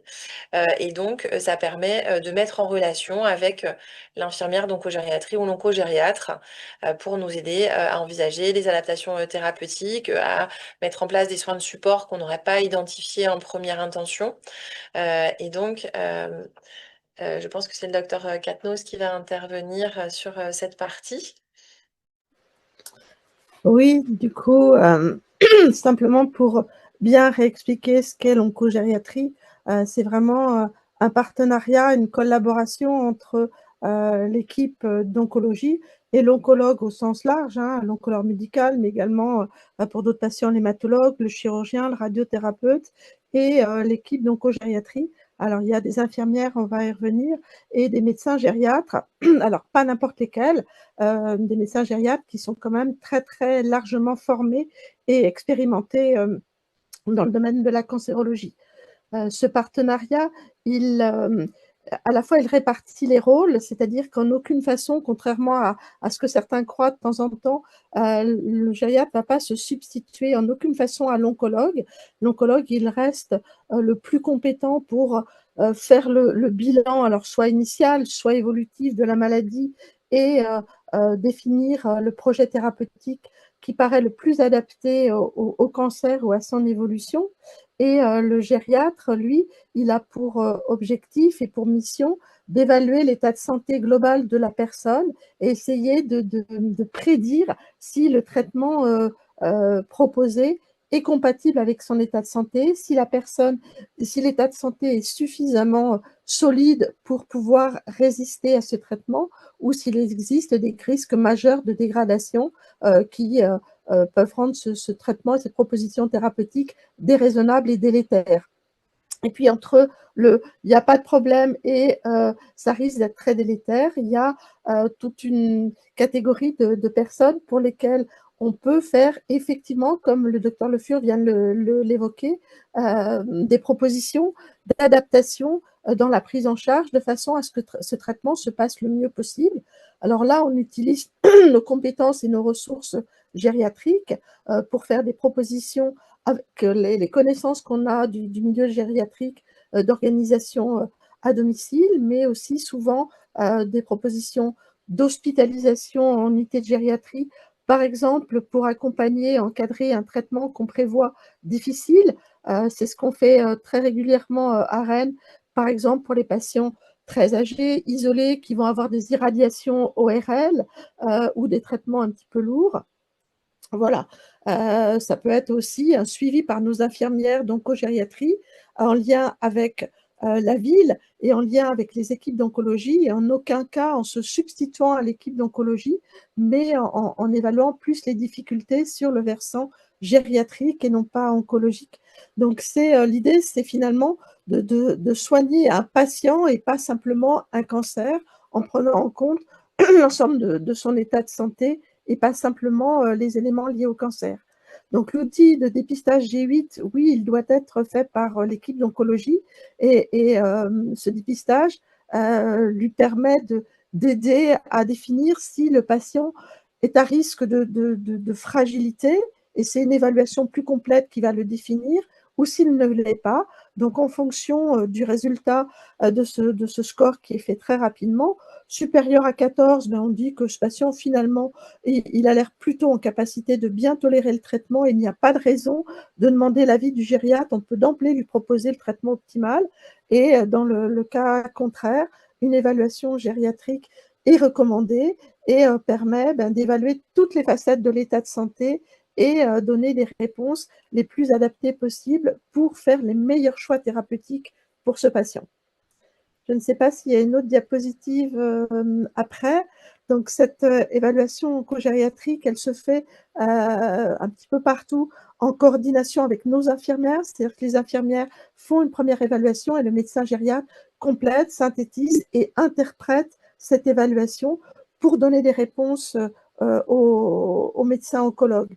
On va regarder toutes les comorbidités, bien au-delà de ce que l'oncologue peut voir, les différents traitements, pas pour se substituer aux pharmaciens, mais pour essayer d'apprécier la pertinence des traitements non oncologiques pour un patient en particulier qui va avoir des traitements systémiques. Et puis, on évalue toutes les grandes fonctions, c'est-à-dire les fonctions cognitives qui, lorsqu'elles sont altérées, et ce n'est pas toujours repérable par nos collègues oncologues parce qu'ils ont d'autres compétences, ça risque d'impacter l'adhésion au traitement, ça risque de favoriser la survenue de confusion, de problèmes de suivi. On va tout particulièrement regarder les capacités de mobilisation et l'équilibre. Et si on regarde ça chez cette patiente, on va sûrement repérer des altérations multifactorielles de ses capacités de marche et d'équilibre. Elle est obèse, elle a de l'arthrose, elle s'est fait une entorse de genou, elle a un syndrome main-pied. Donc, c'est une dame qui a tous les risques d'avoir une fragilité vis-à-vis des mobilisations et de l'équilibre, et en cas de petite toxicité surajoutée du traitement suivant ou d'asthénie, eh bien de chuter. Et cette chute doit, dans ce contexte-là, être interprétée comme un élément de mauvaise tolérance au traitement qui doit éventuellement faire réfléchir à la poursuite si on a validé initialement le traitement. Et puis, on va évaluer son état nutritionnel en essayant de faire la part des choses entre la dénutrition qu'on constate, elle est liée au traitement, à la maladie cancéreuse, ou elle est liée à des problématiques gériatriques qui n'ont rien à voir et qui peuvent être des facteurs de très mauvais pronostic. Et puis, la dernière chose très importante, au-delà de la vie du patient, bien sûr, qu'il ne faut jamais oublier, c'est quelles sont les organisations de vie. Est-ce qu'il existe déjà des dépendances, la nécessité d'aide à domicile? Est-ce qu'il y a un conjoint dépendant dont la personne malade va être susceptible de s'occuper avec tous les problèmes de prise en charge du second patient qui peuvent se poser? Et là, on est là pour voilà, activer tous nos réseaux gériatriques et essayer d'organiser au mieux la situation à domicile. Et c'est avec tous ces éléments-là qu'on va donner des réponses et faire des propositions. Soit allez-y, tout va bien, soit franchement, il ne faut pas y aller parce que ça va très mal se passer, ou eh ben oui, ça risque d'être un petit peu difficile, mais moi je te propose d'hospitaliser le patient, je te propose de trouver une solution d'hébergement pour le conjoint malade, je te propose de mettre en place tout un suivi par nos infirmières et de revoir régulièrement le patient pour vous aider à mieux surveiller et mieux suivre le traitement tout au long du parcours de soins.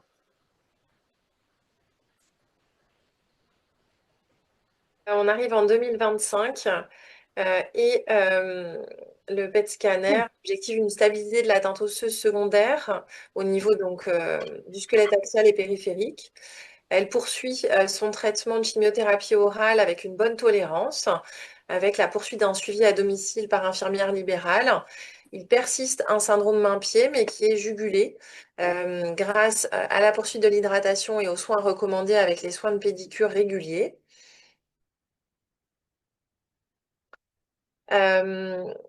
Là, il s'agissait donc d'une patiente qui était une patiente avec donc des récepteurs hormonaux positifs. Donc, c'est vrai que le traitement a été beaucoup basé au départ, notamment sur le traitement d'hormonothérapie. Mais un certain nombre de patientes n'ont pas de récepteurs hormonaux. Et donc, on appelle ça voilà, des cancers du sein triple négatifs qui n'ont pas de récepteurs hormonaux, pas de récepteurs HER. Et donc, ces patientes sont, en tout cas, étaient jusqu'alors de très mauvais pronostics. Puis est arrivée donc l'immunothérapie. Immunothérapie qui est là dans le cas clinique dans le cancer du sein, mais qui s'est développée ces dernières années, notamment au niveau du cancer du poumon, du mélanome, qui étaient de cancers de mauvais pronostic aussi et qui ont l'immunothérapie a révolutionné en fait la survie des patients avec des mélanomes métastatiques ou des cancers du poumon métastatiques pour les patients qui sont répondeurs à ces molécules, avec des patients avec des métastatiques qui étaient en dernière ligne et qui ont bénéficié de ces traitements et qui sont là parfois encore à 5 ans. Et donc, dans le cancer du sein, ça a été développé donc voilà, dans ces cancers du sein triple négatifs. Et donc, il y a l'Omedit qui a mis en place une formation. Je laisse du coup Céline Le Déroff intervenir. Oui, merci. Oui, donc en complément de l'enquête qu'on avait menée avec Onco Bretagne, donc il y avait ce besoin donc d'information, quelles étaient les sources d'information sur le médicament, mais aussi un besoin de formation. Alors il existe, vous avez donc des DU, vous avez des formations plus courtes aussi disponibles, mais il y avait voilà ce besoin en fait de se former sur les effets indésirables des traitements de l'immunothérapie. Comme le disait le docteur Le Fur, ça a été une révolution dans la prise en charge des patients et ça continue encore. Des cancers qui étaient traités en deuxième ligne, et bien petit à petit on repasse sur de la première ligne.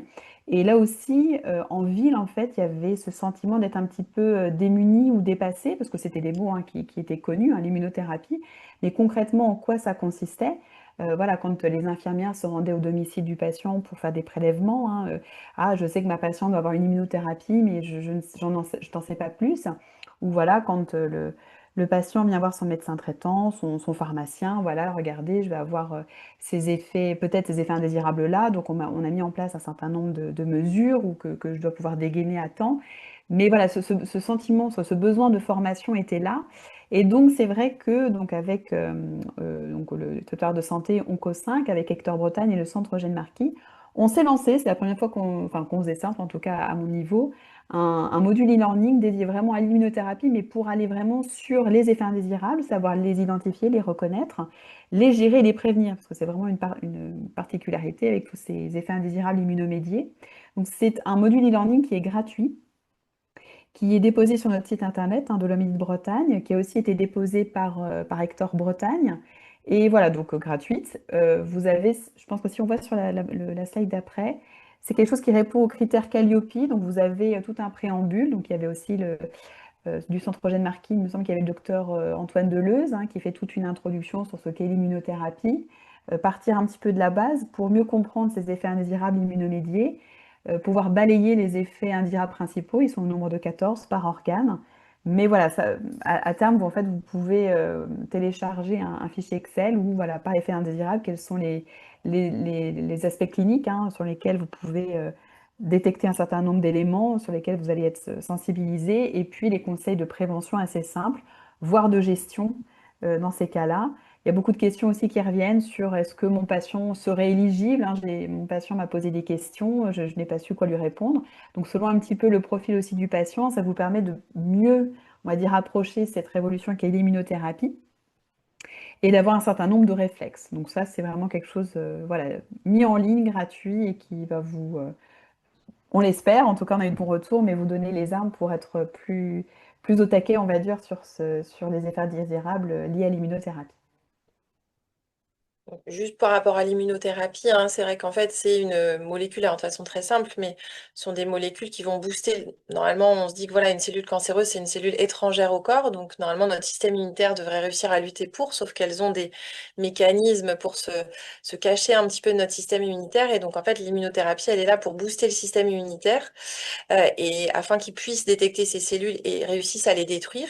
Par contre, chez certains patients, bah, en fait, l'immunothérapie va tellement booster le système immunitaire qu'il va aller, euh, comment dire, euh, entraîner des effets secondaires et il va lutter contre le corps en lui-même. Donc on peut avoir des toxicités hépatiques puisqu'en fait le système immunitaire d'un coup va se retourner contre notre propre foie, alors que normalement il était censé lutter contre les cellules cancéreuses. Et donc en fait du coup tous les organes en immunothérapie peuvent être atteints par des effets secondaires.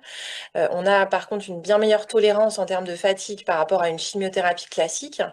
Voilà, mais par contre, on peut avoir des effets secondaires qui sont parfois sévères du fait en fait comment dire, de notre système immunitaire qui s'est boosté contre nos propres organes à la place. Enfin, et généralement, malgré tout, les patients qui ont des fortes réactions à l'immunothérapie sont ceux qui vont très bien répondre à l'immunothérapie puisque ça va lutter aussi contre leurs cellules cancéreuses, mais l'ensemble des organes peuvent être atteints et parfois par des toxicités extrêmement sévères, alors qu'on a l'impression comme ça que l'immunothérapie est mieux tolérée que la chimiothérapie, parce que ça engendre moins de fatigue, moins de troubles digestifs, mais par contre, ça peut quand même voilà, engendrer des effets secondaires parfois très graves. Donc, en synthèse, donc on a vu, donc en prenant l'exemple de ce cas clinique de Madame B, que de nombreux acteurs sont intervenus au sein de son parcours, donc des médecins généralistes, médecins spécialistes, des professionnels des urgences, et puis des paramédicaux, infirmières, pédicures, dentistes, etc. Et donc ça aux différentes phases du traitement, au moment du diagnostic, des RCP, de l'annonce, de l'accompagnement et de la surveillance et de sa vie après cancer. Et on a pu développer donc les outils de coordination qu'on a avec nous, donc le DCC, le score G8, qui vont nous aider donc lors de la RCP, lors de l'annonce, donc la mise en place d'un plan personnalisé de soins et dans l'accompagnement, l'utilisation de l'annuaire de soins de support. Et puis au sein de l'accompagnement, ça peut être le DCC, ça peut être les PPS qu'on a, les plans personnalisés de soins, les annuaires, le G8, les entretiens pharmaceutiques, les fiches de suivi patient, le suivi infirmier. Et donc voilà, le but c'est que tous ces acteurs fonctionnent ensemble et qu'on connaisse un petit peu les outils qui peuvent faciliter la prise en charge au quotidien. Voilà, donc on reste à disposition pour l'ensemble des questions que vous pouvez avoir. Voilà.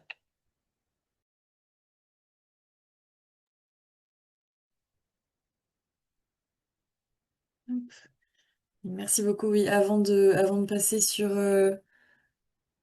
sur la partie de symbiose, oui, on reste à l'écoute de vos questions.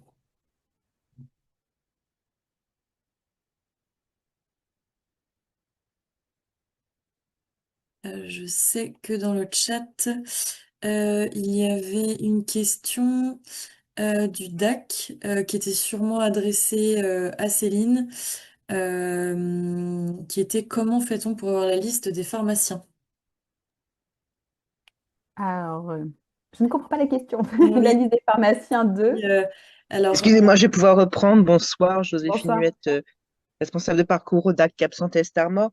Oui, vous nous avez, par rapport aux pharmaciens et les fiches au midi, vous nous avez signalé que certains pharmaciens étaient formés à l'accompagnement de la lecture de ces fiches au midi pour les patients, un entretien patient. Alors, Enfin, pas fiche for- VOC, pardon, excusez-moi. Et je souhaitais savoir s'il y avait une liste de ces pharmaciens sur le territoire, parce qu'il faut sûrement des conditions particulières, un lieu d'accueil, cette consultation dure peut-être un certain temps. Mhm. Voilà. Donc c'était pour savoir s'il existait une ressource pour trouver des pharmaciens qui font partie de ce réseau. Alors, non, alors en fait, c'est pas qu'ils sont formés, c'est-à-dire que c'est vraiment quelque chose qui a été énoncé, hein. L'assurance maladie a dit voilà, on va créer des. Il faut que les pharmaciens réalisent des entretiens pharmaceutiques. Donc, dans l'absolu, tout pharmacien doit pouvoir faire ou peut les faire en tous les cas. Donc, quand on avait créé ces grilles d'entretien avec l'URPS pharmacien pour mettre un petit peu le pied à l'étrier, on avait adressé une pochette. Il y a 1000 officines en Bretagne, donc chacune des officines avait reçu cela. Maintenant, c'est vrai que c'est tombé en sortie de Covid, ou c'était pendant la vaccination Covid, donc on sait que ça a été, il y a eu un petit peu du plomb dans l'aile dessus. Comme vous le faites remarquer, effectivement, il faut avoir des conditions d'accueil optimales, c'est-à-dire pouvoir recevoir le patient dans un espace de confidentialité. Donc on sait que les vieilles pharmacies ou les petites pharmacies, bon, c'est pas quelque chose qui peut être facile. Voilà, on va dire des pharmacies un petit peu plus modernes, des fois, voilà, qui ont été, où il y a eu de la rénovation dans des anciens locaux, bref, où l'accueil est plus optimal, c'est sûr que là, ce sont de meilleures conditions.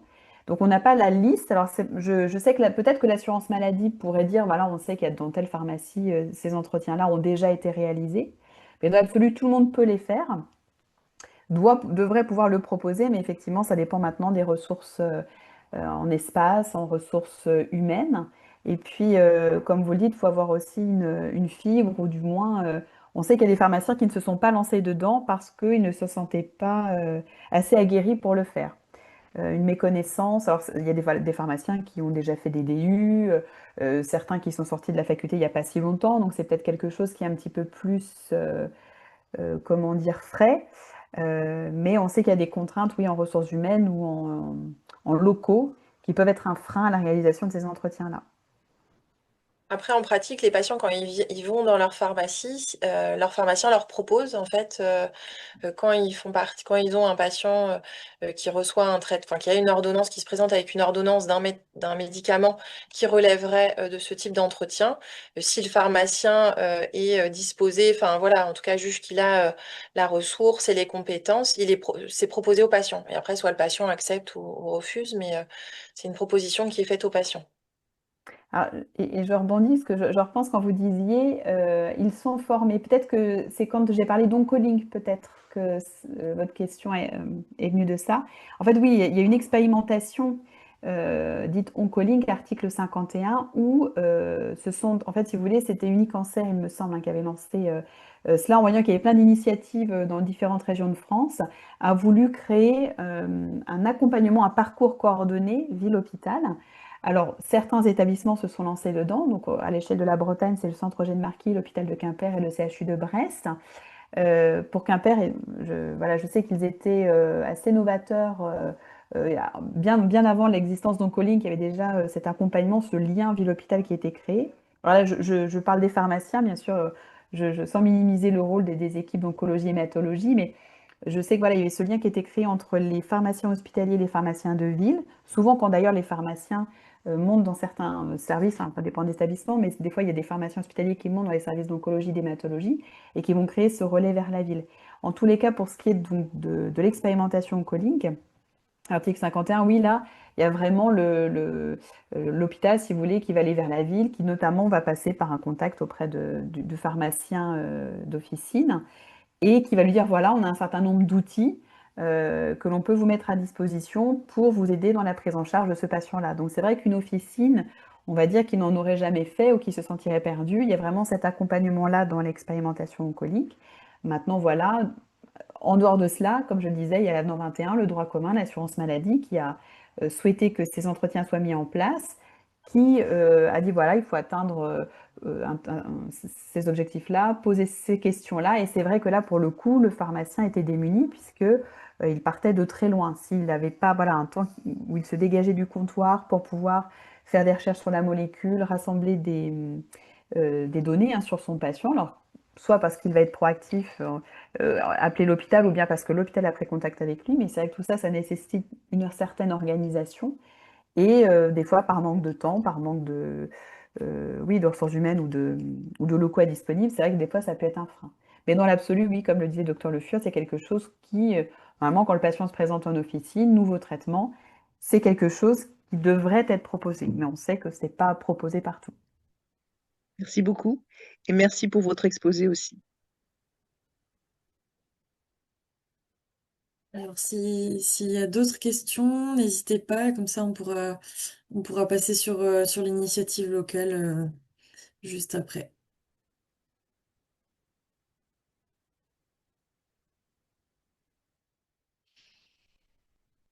Bon, Louisa, vu le silence, si tu es connecté, je te laisse la parole pour présenter l'association. Ouais, merci beaucoup.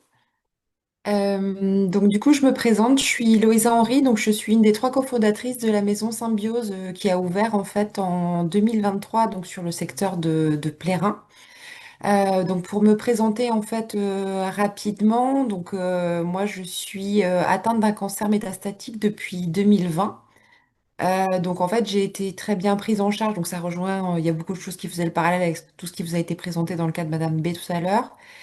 J'ai été très bien prise en charge sur le plan médical. En fait, moi, ce qui m'a manqué dans mon parcours avec la maladie du cancer, c'était tout ce qui avait attrait à l'impact sur la qualité de vie, donc aussi bien sur ma vie personnelle, familiale, sociale et professionnelle, notamment dans, effectivement, dans la gestion des effets secondaires euh, et dans mon quotidien. Et donc, en fait, je me suis rapprochée en fait de Dr Jaffré, qui était la chirurgienne cancérologue qui m'accompagnait.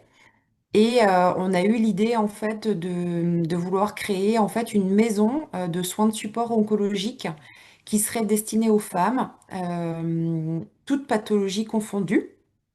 C'est-à-dire qu'en fait, on se rend bien compte qu'aujourd'hui, les besoins en termes de soins de support, ils sont assez importants et en même temps, l'offre n'est pas forcément toujours suffisante sur les différents territoires. Donc voilà comment on a eu l'idée et comment est née l'idée de cette maison de soins de support. Et donc, en fait, je suis retournée sur les bancs de la fac et donc j'ai passé un diplôme universitaire de partenariat professionnel de santé patient et professionnel. Et donc, la création de la maison Symbiose, ça a été l'objet de mon mémoire et de ma soutenance orale en binôme avec le docteur Isabelle Jaffré. Alors, qu'est-ce qu'on propose en fait dans cette maison?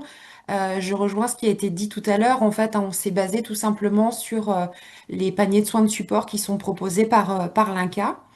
Donc l'INCa part sur 9 soins de support. Nous, on n'en propose que 8 aujourd'hui. Sur ces 9, on propose pas tout simplement tout ce qui a trait à la fertilité, notamment.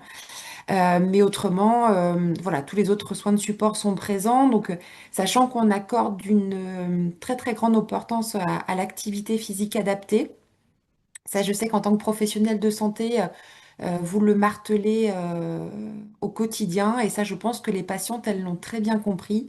C'est-à-dire que dès aujourd'hui, en fait, dès l'annonce de la maladie du cancer, elles font en sorte de pouvoir faire de l'activité physique. Donc, aujourd'hui, les soins de support qu'on propose aux femmes qu'on accompagne dans le cadre de la maison Symbiose, il est tout le temps encadré par des professionnels de santé. Donc, ils sont formés à la cancérologie, soit tout simplement par leur parcours professionnel ou par en fait leur expérience en termes d'accompagnement. Donc ça, c'était quelque chose qui était vraiment important et primordial pour nous dès le démarrage du parcours parce que c'était aussi un gage de qualité en termes de soins de support proposés aux patientes.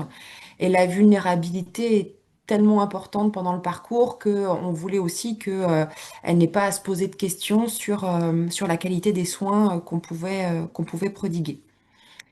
Donc voilà, donc ce que vous voyez aujourd'hui donc sur le slide, bah, on est assez large, hein. On est effectivement dans la gestion de la douleur et de ses symptômes, tout le volet effectivement psychologique, donc qui est pris en charge par une psychologue clinicienne.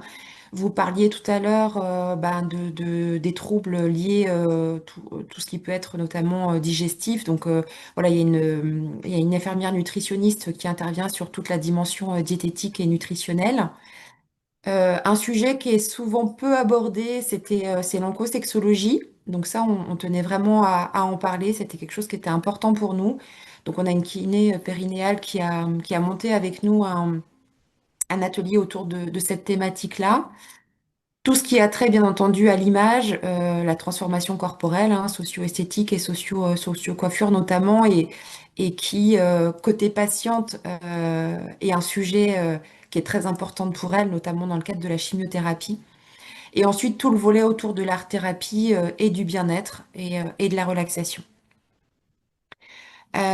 Pour continuer ensuite, sur le slide d'après, Laurine, voilà. Donc, alors, comment elle se présente la maison Symbiose? C'est qu'en fait, on voulait vraiment un lieu ressource qui soit totalement décorrélé du milieu hospitalier. Elles y passent déjà suffisamment de temps quand elles viennent faire effectivement leur séance de chimiothérapie ou de radiothérapie. Donc, en fait, c'est vraiment une maison à part entière qu'on a décorée en fait de manière chaleureuse et cocooning pour que ça n'ait absolument rien qui renvoie au milieu hospitalier. Euh, le prisme est un peu différent parce que du coup, ce sont les professionnels de santé qui viennent à la rencontre des patientes. Donc, c'est vrai que en fait, il y a beaucoup moins de tabous. Elles osent évoquer un certain nombre de sujets ou de questionner un peu plus leurs professionnels de santé parce qu'il y a peut-être moins la barrière en fait du bureau et du coup du rapport entre le médecin et son patient. Et à l'inverse, c'est vrai que les professionnels de santé qui interviennent chez nous bah, sont plutôt agréablement surpris aussi de ce changement en fait de posture et du coup cette capacité à avoir des sujets sur lesquels elles se posent moins de questions et où la parole est relativement ouverte et se délie assez facilement.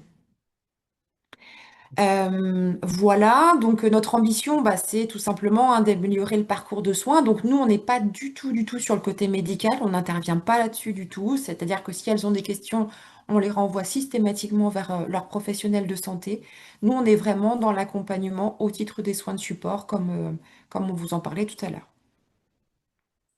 Donc, pour vous présenter l'équipe cofondatrice, donc on est trois à avoir créé cette maison. Donc, la première, je vous en parlais tout à l'heure, c'est le docteur Isabelle Jaffré. Elle est chirurgienne cancérologue à l'hôpital privé de Plérin. C'est elle qui m'a accompagnée dans mon parcours et avec laquelle j'ai passé le diplôme universitaire. Et la troisième personne, c'est Céline Prodhomme, qui elle-même a été atteinte d'un cancer en 2020. Donc on était malades en même temps toutes les deux, on se connaissait déjà et c'est vrai que c'est comme ça qu'est née aussi cette notion de soutien entre femmes, cette notion de sororité qui prend aussi tout son sens hein, dans le cadre d'un parcours en cancérologie. Et donc elle s'est formée ensuite à l'accompagnement sur l'aspect psychologie de la femme qui est opérée et à l'aptitude à la délivrance des prothèses mammaires externes dans le cadre notamment du cancer du sein. Voilà pour l'équipe cofondatrice. Donc maintenant, pour vous exprimer un petit peu plus nos ambitions et ce qu'on y fait. Donc on essaye modestement en fait d'œuvrer à l'amélioration du parcours de soins et à l'accompagnement des femmes, comme je vous l'expliquais tout à l'heure, et de leurs aidants. Ça, c'était quelque chose qui était important pour nous dès le départ. Donc tous les mois, on dédie en fait des ateliers spécifiques pour les proches aidants. Alors de manière relativement large, hein, ça peut être le conjoint, les enfants, une sœur, une maman, une copine. Donc avec des ateliers soit individuels aussi bien pour la personne malade que ses proches, et des ateliers collectifs avec toujours un maximum de 6 personnes pour favoriser en fait les échanges et les interactions avec le professionnel de santé. La deuxième ambition, c'est aussi d'éviter l'isolement social, qui est quand même très très présent dans le parcours en cancérologie. Alors, c'est vrai qu'aujourd'hui, notamment, on va de plus en plus, vous en parliez tout à l'heure, sur des thérapies qui sont soit orales, soit des thérapies en hôpital de jour. Donc, alors, c'est un effet bénéfique côté patient, c'est que bah, on y reste le moins longtemps possible. Mais souvent, l'effet un peu pernicieux, c'est que malheureusement, bah, les effets secondaires, ils peuvent arriver à domicile. Et c'est vrai qu'on peut se sentir un petit peu démuni face à tout ça. Et donc, les soins de support, ils ont aussi cette vocation-là. Alors, non pas, comme je disais tout à l'heure, d'être dans la partie médicale, mais tout du moins d'essayer, en fait, de diminuer les effets secondaires des traitements, de contribuer aussi à une meilleure estime de soi. C'est vrai que, bah, notamment, hein, la transformation corporelle avec la perte des cheveux, des cils, des sourcils, fait que bah, l'estime de soi et la confiance en soi en prend quand même, en prend cher. Donc, l'idée, c'est ça, c'est aussi de travailler sur cette thématique-là. En parallèle de ça, on fait une conférence une fois par mois autour d'une thématique en lien avec le cancer féminin. Donc c'est relativement large, hein. Ça peut être le cancer et l'hormonothérapie. Ce mois-ci, ça va être le cancer et l'activité physique adaptée et comment ça peut contribuer au parcours de soins. Et ça, pareil, toujours animé par les professionnels de santé. Un autre élément qui est important pour nous, c'est que tous les ateliers sont co-construits systématiquement entre les professionnels de santé et nous en tant que patients partenaires. Ça, on est vraiment convaincus de ça, qu'on peut apporter chacun, donc le côté soignant, plutôt le savoir technique et scientifique. Et nous, on va plutôt apporter notre savoir expérientiel avec la maladie. Et voilà, et c'est pour ça que ce partenariat fonctionne plutôt très bien et contribue à une bonne prise en charge. Et puis la dernière ambition, moi j'en ai parlé tout à l'heure, hein, c'est le soutien des malades et des proches aidants. Alors ensuite, en termes de contribution, notamment sur 2025, donc à aujourd'hui, on accompagne 142 femmes dans le cadre du parcours, donc toutes pathologies confondues. Et on a accompagné, donc là on a entamé en septembre notre troisième année d'exercice. On a accompagné, vous voyez, un peu plus de 250 femmes. La moyenne d'âge, vous voyez, elle est de 55 ans. Donc on a quand même une population qui est bah, relativement jeune, avec une répercussion qui est quand même assez significative sur la sphère familiale, professionnelle, et donc avec des besoins qui sont quand même larges sur bah voilà, comment est-ce que je peux tout simplement conjuguer, par exemple, le cancer métastatique ou la maladie métastatique avec mon activité professionnelle? Comment est-ce que je fais pour parler de la maladie à mes enfants? Enfin voilà, les questionnements sont quand même différents, même si on accompagne aussi le public senior, hein, il y a pas de souci, mais les problématiques peuvent être plus larges et plus importantes. Toutes les problématiques. Je disais, on parle pas, enfin, on ne traite pas en tant que tel la maternité, mais sur l'aspect psychologique. Les traitements en hormonothérapie génèrent aussi beaucoup de questionnements sur les femmes. Donc, on accompagne notre plus jeune adhérente à 26 ans, la plus ancienne à 85 ans.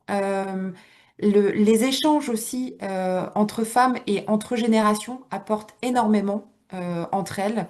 L'idée, c'est aussi que ça soit une maison où elles se tirent en fait les unes vers les autres, vers le haut. Et ça, c'est quelque chose qui, au quotidien, est vraiment très présent.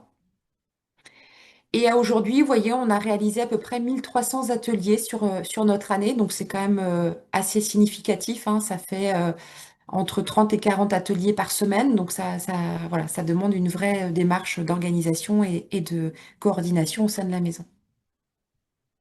Maintenant, au sein de l'équipe, donc les personnels contributeurs pour faire fonctionner toute cette maison, donc bien entendu les professionnels de santé. Donc maintenant, ils sont 11 à contribuer et à animer des ateliers de manière très régulière.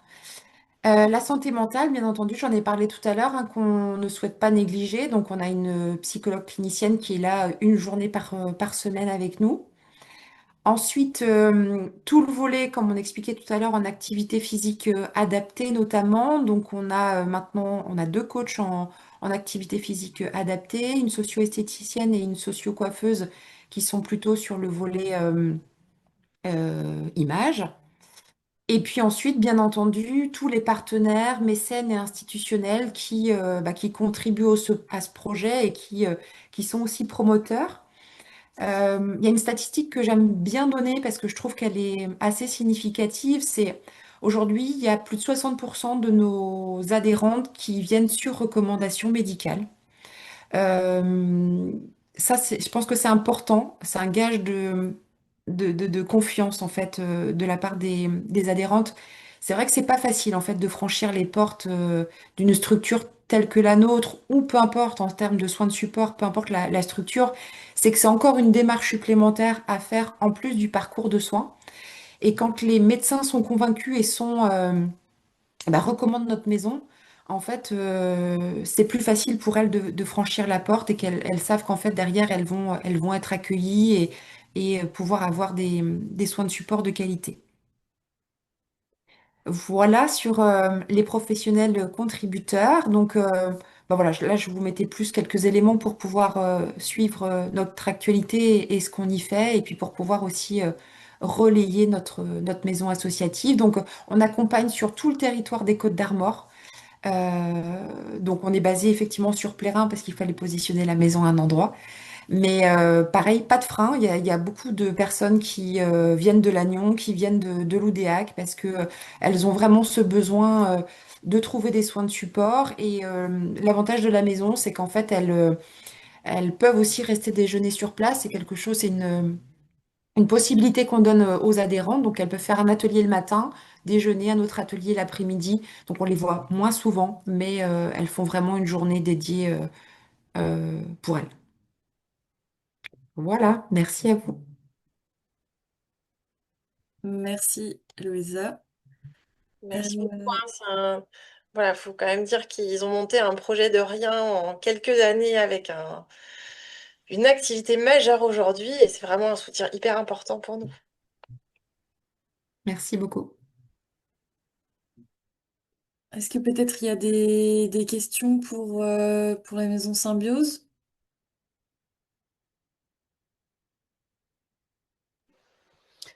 Est-ce que vous avez des copieurs ou des copieuses dans d'autres départements? Alors, Est-ce que vous êtes unique? aujourd'hui, alors il y a eu une maison qui s'est ouverte sur le bassin rennais, alors une maison de soins de support, mais qui est axée uniquement que sur le post-cancer, qui s'appelle la maison Jaya, qui vient d'ouvrir il y a 7 mois sur Rennes. Après, il y a des projets, alors effectivement, on est très regardé et souvent sollicité par nos voisins bretons pour pouvoir peut-être démultiplier des structures telles que celle-ci.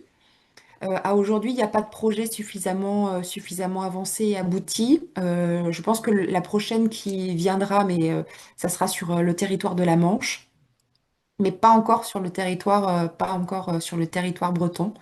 Mais en fait, nous, dans l'idéal, ce qu'on dit, c'est que s'il y en avait au moins un minima, une par territoire et par département, ça serait déjà super. En tous les cas, bravo. Bravo. Merci beaucoup.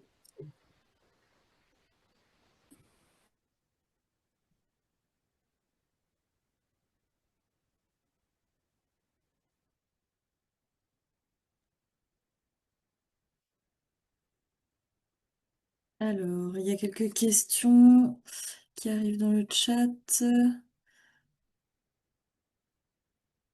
Oui, voilà, il y avait une question sur le DCC et ma collègue Aurélie a répondu. Je ne sais pas si la personne qui a posé la question a bien vu la réponse.